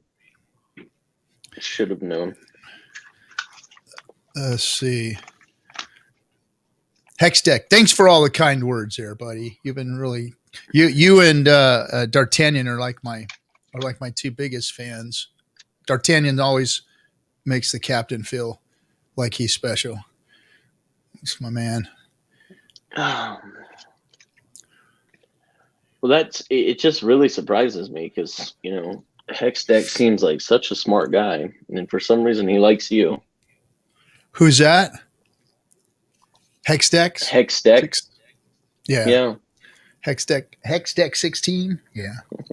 He knows quality wisdom and brains when he sees it. Look at it. And Bitcoin Bear, RG3. I love you too. So I got Bitcoin Bear too there. Look at that. 13.4 billion. All right, everyone loves the captain. So what's the I'll just well, because I love it. The hexagons, man. I love hexagons. Just like what's Richard not said. to like about the I love hexagons? freaking hexagons. We got a couple of them. Just a couple. There's a couple of them. Most of them are a good lot. Most of them. Even the couple I'll deal with. You know, I mean, you got to have that. You got to have that odd duck. You know, you got to have the odd ducks. I like the odd ducks too because I'm an odd duck too. Well, you know, the odd ducks are going to attract more odd ducks, and odd ducks still have money. So, somebody said they love your knipples kinetics. So let me see. I don't see what's not to like about those. So Ethereum is that 2 million? Well, I mean, the ETH has been getting yanked out, so you can't really. We're gonna see the numbers here in the next couple of days. So I mean, I know it was over 1 billion, right? I mean, after today's hex, you know, what's that? Well, I guess you have to look at the price of hexes when they were all dunked in there, right? Well, it's got the value in USD right now. It's not the TWAP, but $13.4 billion in hex.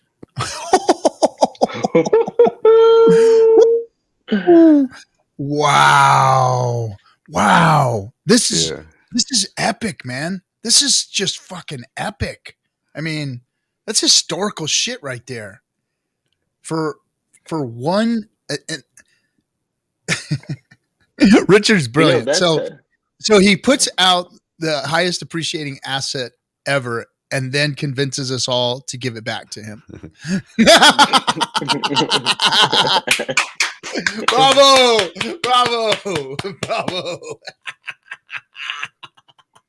Yeah, think about the ride that we've been on from when you're a brand new Hexagon and you get a little like sketched out about certain things you hear right when when we were finding out about the OA, and then you come to love the OA, you see how it works, and then now today a major move happens, and what a relief it was for me.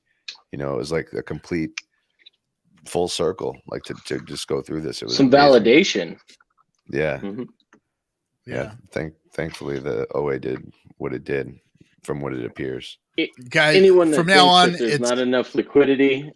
Anyone that thinks there's not enough liquidity in Hex, there was just $14 billion fucking dollars sacrificed as a political statement. So I don't know what your problem for with nothing lack of liquidity argument is. Yeah, for nothing. That was just confidence for a political statement. Confidence in the product of Hex and Pulse itself. Confidence in what Richard's putting out. That's basically all it was like, yeah, you know, you're doing good things. We believe in you. And we believe that you are going to be the future of crypto. So, yeah. All right, I'll put my money where my mouth is and say, give me nothing. Give me so nothing, Richard. Give me nothing. I expect nothing in return. That was my political statement, and we're going to rule crypto. Mm-hmm. And if I happen to get something that's worth zero, sure, why not? I appreciate it.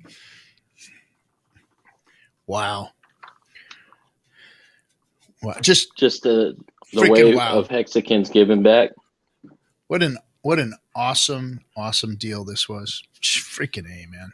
Damn. We are so lucky to have the community and the founder and the only real crypto out there. Like, people, they can talk all the trash they want, and I'm sure it's just out of hate for Richard, but I feel really bad. I really feel bad for these people that just don't get it. Some of them are too smart to understand, and others just aren't smart enough. I feel bad.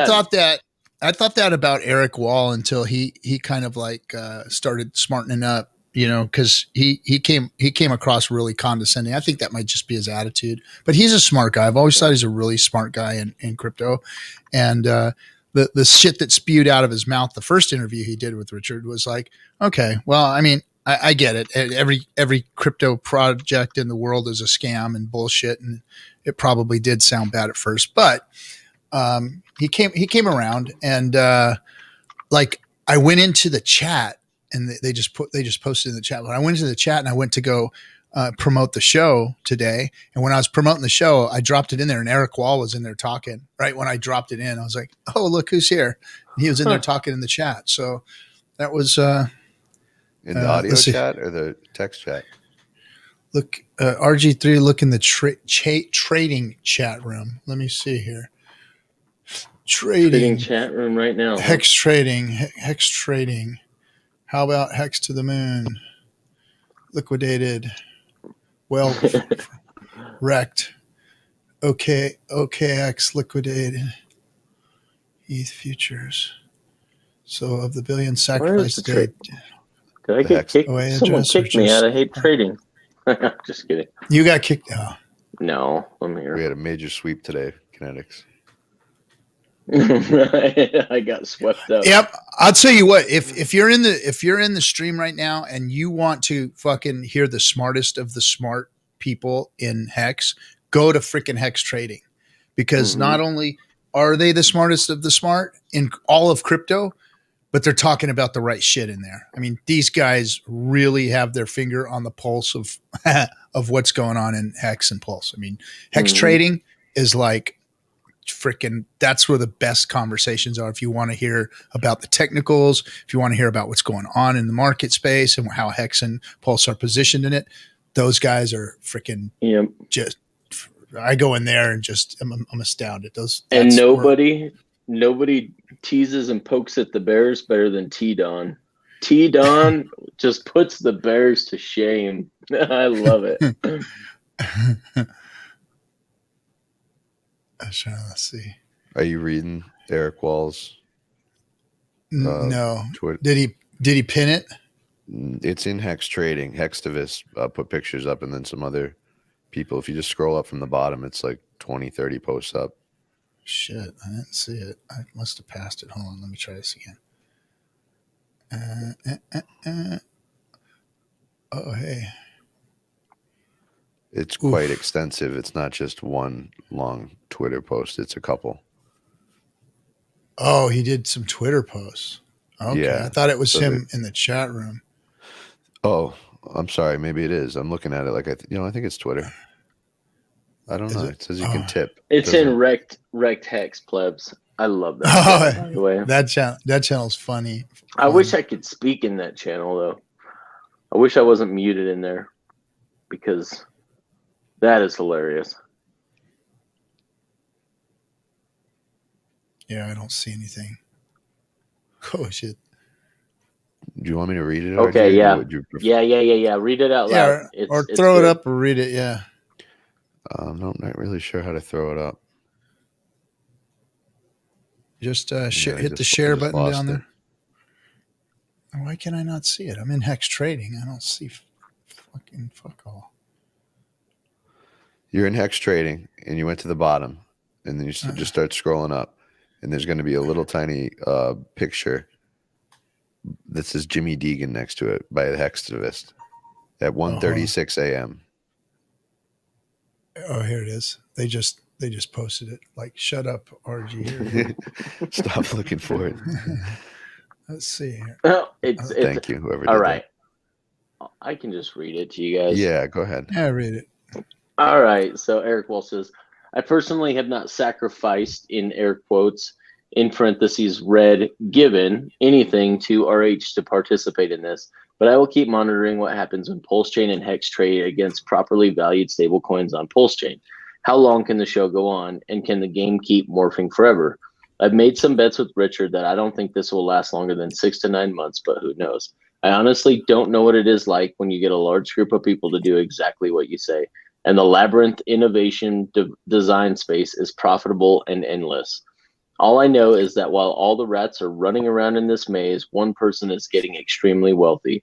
People send him back the tokens he originally sold them to get a new token in a copy-paste job.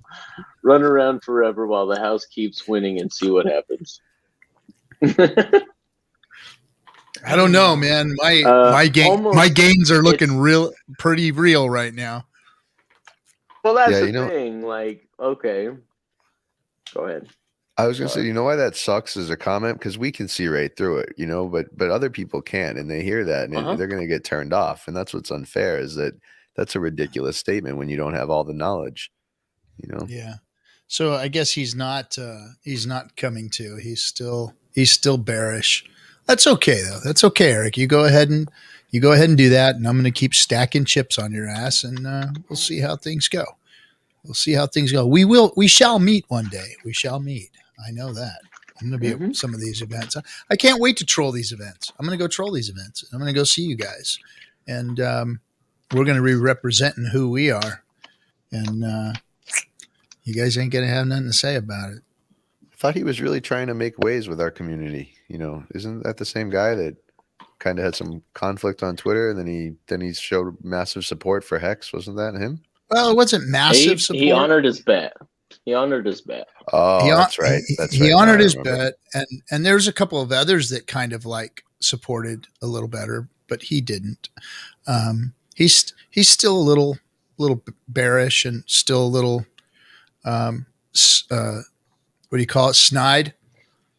He's kind of salty on every project, though. He's snide about it. Personal. No, and I think he's just skeptical about everything.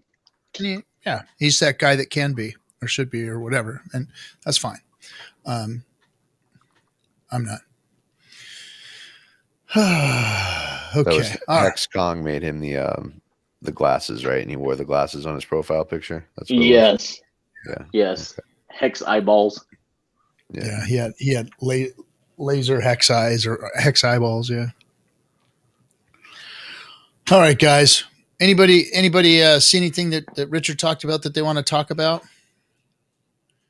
I mean, other than him just flexing on everybody, which is cool to see, calling them all out for who they are and what they are. Winter is coming for Bitcoin. It looks like it started already. It's like he said, it's like kind of a weird bottoming out. I mean, shit, it's back down to 38. What did it go up to? 41, 42? Did it actually tap that? I'm not sure. It hit it just shy of 41,000. Okay. If I remember correctly. That's when I last saw it. So that's when I last saw it before it dropped back down to 39,000. So I might have missed the wicked top. But yeah, that trap door is about to open up, and you guys mind? Sorry, do you mind if I read something else from Eric Wall? There's two. Yeah, of course. Go right on ahead. Yeah, so he says, what I do know is that Hexicans are getting a highly privileged exit route to purchase PulseChain at tremendously beneficial rates, though. There's billions of dollars worth of Hex participating in the sale. That is $13 billion fucking dollars they've sent now in Hex. The Hexicans are going to dilute the hell out of everyone else and get more PulseChain tokens than anybody else with their inflated price.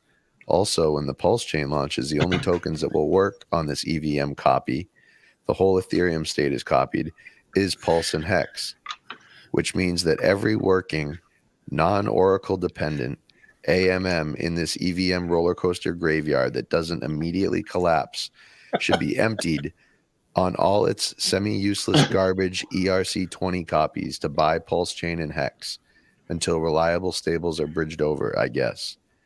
I also think that Hexicans really believe that PulseChain is good. They don't know a lot about EVMs, but they know that Ethereum has high fees right now. Obviously, PulseChain must be an innovation if this ghost town has low fees. And they have full faith in RH's ability to make NGU. I don't know what that is.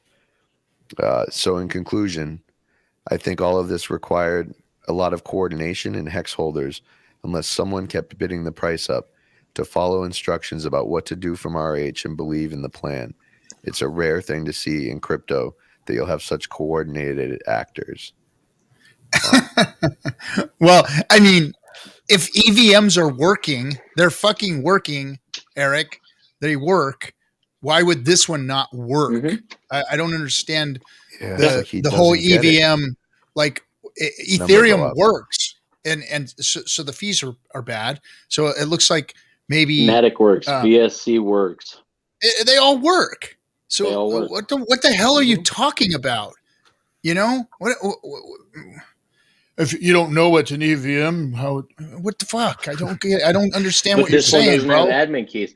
It's like everyone in crypto wants admin keys. They- But Polygon's good because it's got admin keys. I don't understand what. Do these guys not understand part what of real crypto is? DeFi, yeah, what part of DeFi are you guys aren't getting? What I don't get it, man. I've never gotten it's like they got beat into submission years ago and they stayed there. They're like they want to stay in prison. They don't want to go out into the fucking public again. It's like, no, I'd rather just stay here in prison, you know, like you get like he got let out, you know, but he's like, oh no, I'm gonna go rob a fucking liquor store and go back in, you know.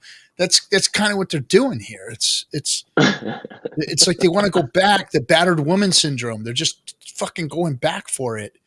And they're all just wallowing in it. It's just crypto is a cesspool. The reason they think Hex is what it is because of the cesspool that they live in. They think that everything is, they look through shit colored glasses. So everything looks like shit to them. And then when something really good comes out, they just, oh, it's too good for them. It's too good to be true. It can't be. It can't be. It's got to be shit. It's got to be a scam. It's got to suck. There's no way that it doesn't have suck. It's programmable money, idiot. This is what it was designed to be. It's the first time somebody said, okay, well, let's program it right. And then here it is. Okay. Bitcoin didn't do it. Nothing else following it did it. And okay, here it is. Richard just put it out there. Here it is. Now, if I die and go away, it still runs. There ain't nothing you could do. Hexicans are going to be around for the next 15 years. You guys are stuck with us. You're fucking stuck with, well, actually, we're stuck with you fucks is what it is. We're stuck with all of you fucks because we're probably going to be listening to your shit. We're going to be doing it on yachts. I was going to say, we'll be on a yacht watching them on the plebs on the shore talk about crypto. So yes. And all that stuff's coming. The Instagram accounts are made and ready to go. It's going to happen. And you guys are going to really, really hate us after about another year or so of this, because now it's time for the gains. People are now starting to spend the gains, which is really amazing because according to everybody else out there, we're not going to be able to cash out. Oh yeah, you guys got all the, okay, so it worked and you got all this value, but you're not going to be able to get any of that out of there. Oh no. Okay, so you guys made money, but it's not real. It's not coming out. So just forget about that part of it. You guys are stuck with your fucked up fucking crypto. So forget it. It's just going to sit in your boxes and your bags and your sandboxes. And that's all you're going to have. You can't get no money. Oh, wait a minute. You guys got Lambos and fucking watches and trips and all Wait. You guys have all the stuff that I was promised with my Bitcoin and still haven't got yet? It's fucking crazy. There's some more. You want me to keep going? Yes, I do. All right, so let's hear it, Joe. First of all, Hex is illiquid, the market depth, compared to other coins of this market cap. The volume is minuscule. It's 0.03% of the market cap volume over 24-hour period versus 10% for another normal coin. Hexicans know that they cannot exit with their money into other assets without collapsing the price. So they need to coordinate an exit without dumping the Hex price. But how? Conveniently, RH, who they trust dearly, has offered them a different exit plan. So you don't sell your Hex, you simply give it away to Richard in his new token sale. Your Hex, no matter how large of a bag, will be converted to Pulse tokens without any slippage. Also, Richard promises not to sell any Hex that you send him, so you don't have to worry about your other Hex that you've locked up in staking. They're just going to increase in value because the overall supply is shrinking because they're allegedly safely custodied with Richard LT. I'm not sure what LT is there. So you're going to be buying PulseChain with Hex at an illiquid but extremely high valuation with no slippage, which means you get to acquire more PulseChain tokens with your Hex than they're actually worth if you tried to liquidate them. But coordination is needed. And he goes on. This is the final ones now. Now all Hexicans are incentivized to keep Hex prices inflated. First of all, they believe Hex will go up in value because so much of it is getting sent to Richard and not sold during the Hex phase. They also think they're getting a new, better chain to run on. Also, everyone knows that the higher the Hex price goes, the higher the PulseChain FOMO will be. The Hex price is the #1 sales pitch for PulseChain, since it has the same founder. So a high Hex price means their PulseChain will also pump more, since the expectations are contagious. The reason PulseChain would be more liquid is because it's an L1 token that affects a broader community of buyers. First of all, it attracts everyone who is impressed by the inflated Hex price and feels like they've missed the boat, but now have a new chance. And number 2, it's a BSC/EVM fork, so needed for gas. He finishes up by saying, I personally don't have nice things to say about PulseChain, but there are tons of things you can do with EVM fork. Just do the Polygon trick, DeFi farming, subsidize yields with new tokens, make people chase APYs on all sorts of, you get users, momentum, TVL, activity. Now, I don't have any evidence that the massive ETH bags that RH has collected during the Hex sale have been used to further amplify the Hex price. Some Hexicans I've spoken to say they think he might have, and that he therefore has enough firepower to do the same thing for PulseChain if needed. That's everything. That was Eric Wall chat room, by the way. So there's so much to unpackage there, so much to uncrate. Eric. Oh, I love people who are strong and wrong. Just because you can speak smart and talk acronyms and act like you know what's going on technically doesn't mean that you understand what's really going on. And of course, all those things that you mentioned that are going on EVMs, that's what brings value to crypto. That's what people are doing.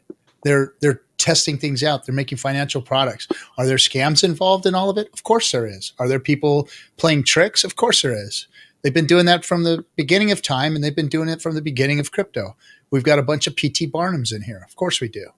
But just because PulseChain comes out and those things are going to allowed to be in there doesn't mean that it's a bad thing. It's just just the game. Does Eric believe in Ethereum? Because everything I don't think everything so. He just said applies to Ethereum. Everything he just said applies to Ethereum. I don't think he does, to be honest. But I don't know how he couldn't, because Ethereum paved the way for real DeFi to come out.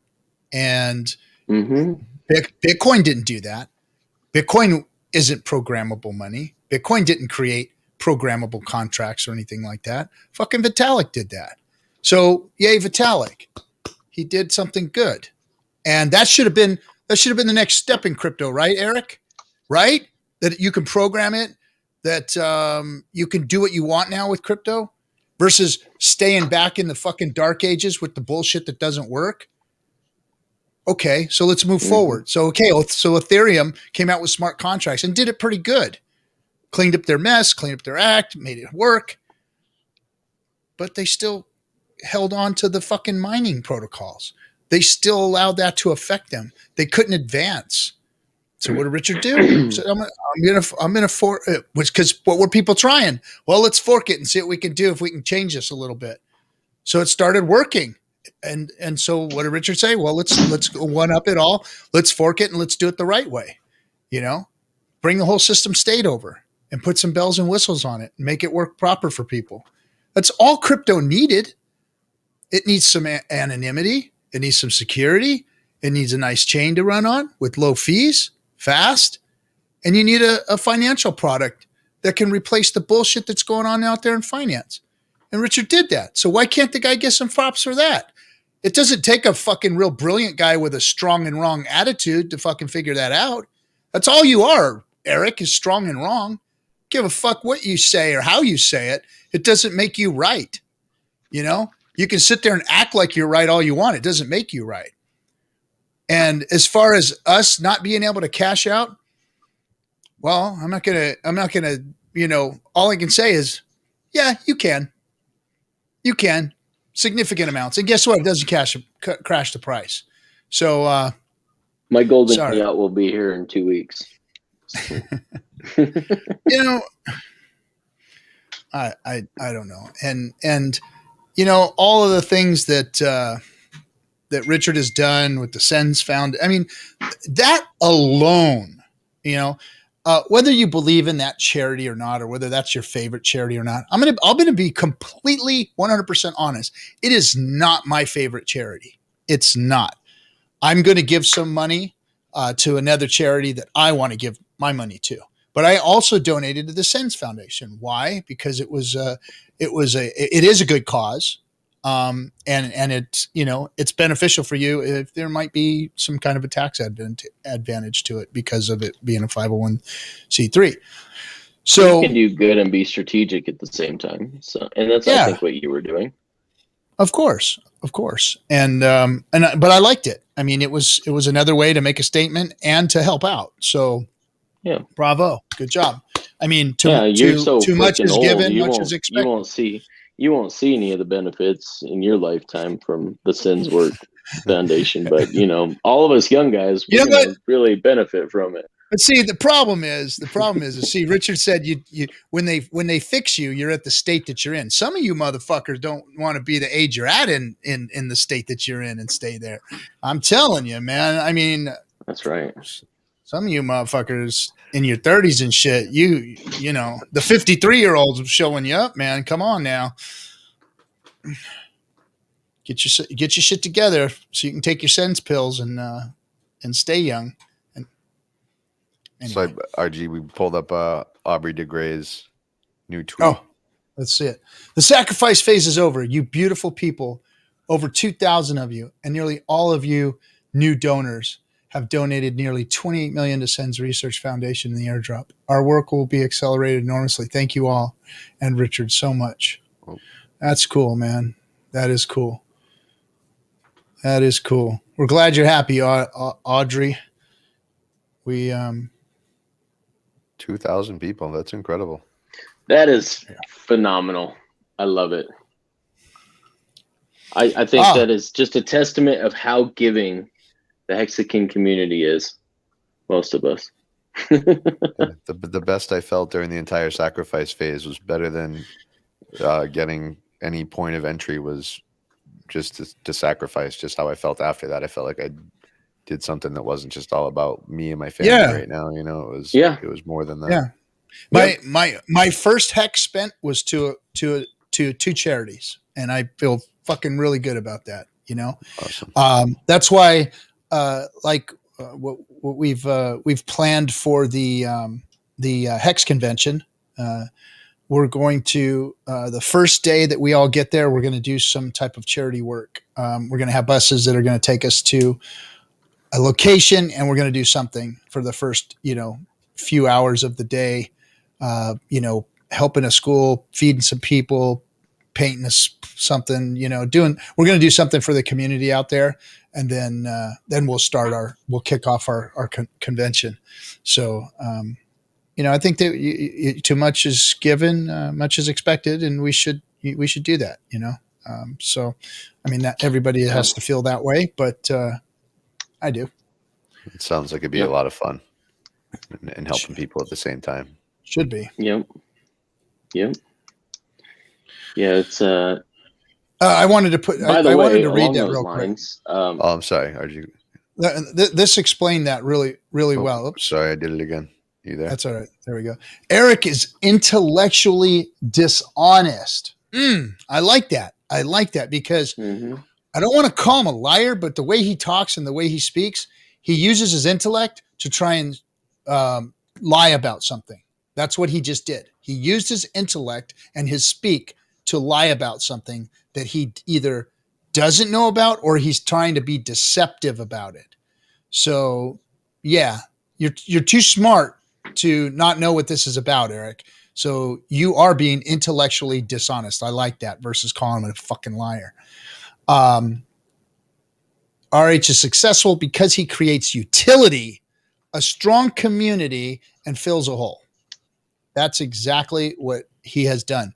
he has filled many holes with, hex, Pun intended. PulseChain. Yeah, pun intended. He's filled the holes in the space up with security, speed, usability, gains, game theory, and he's helped to make a strong community, because we wouldn't be as strong a community if we didn't have Hex behind us, because we would have been gone a long time ago if this was any other product, or project or anything. We would have never had the longevity we had. We can get up here and say as much stupid shit as we want, and we're still going to be here because everything that we said about Hex was true, and Hex has done nothing but perform all this time. And, and Richard's done nothing but perform and educate everybody and give back.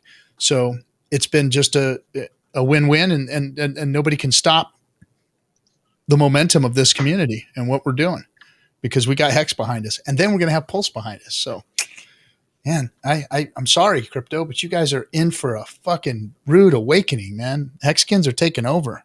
It's over with. You guys lost. You were wrong, and you lost. So keep being intellectually dishonest there, my friend. And we're going to keep eating your fucking lunch.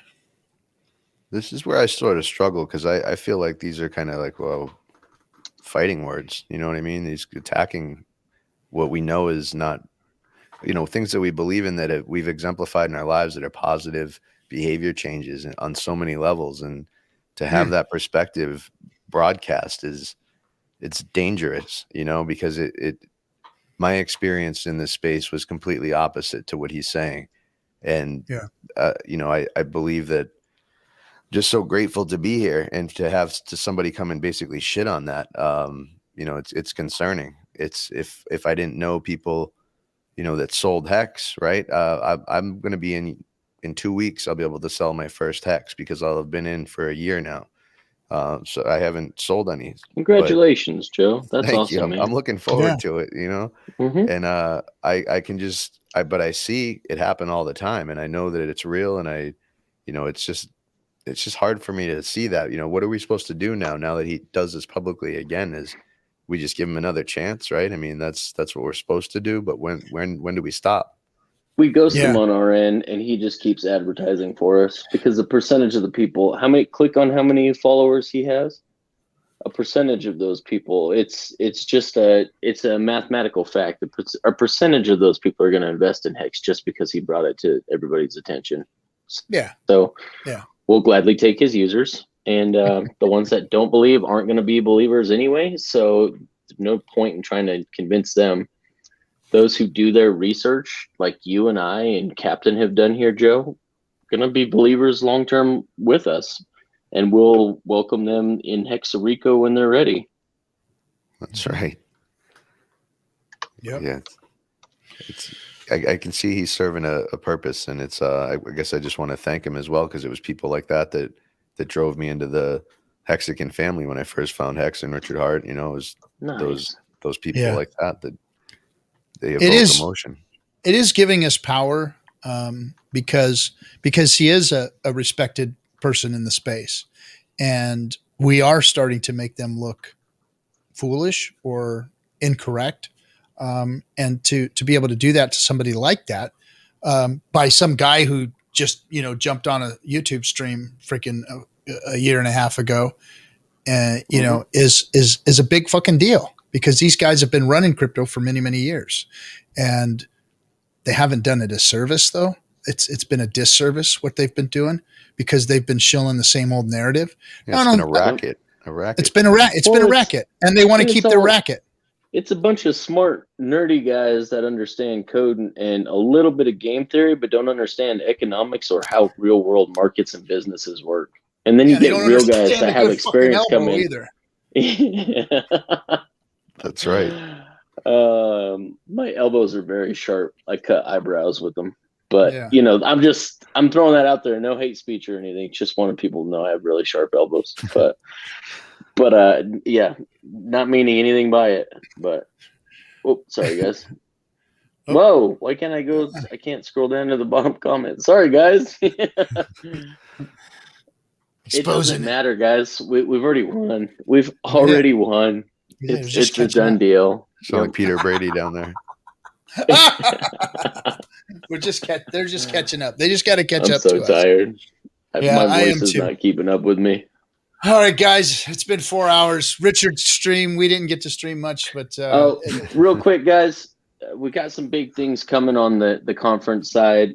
Just to be clear, Maddie is taking donations right now. That has nothing to do with us. We have an event. It sounds to me like he's throwing another meetup. We've got a real convention coming with some big guests that we want to get in front of their.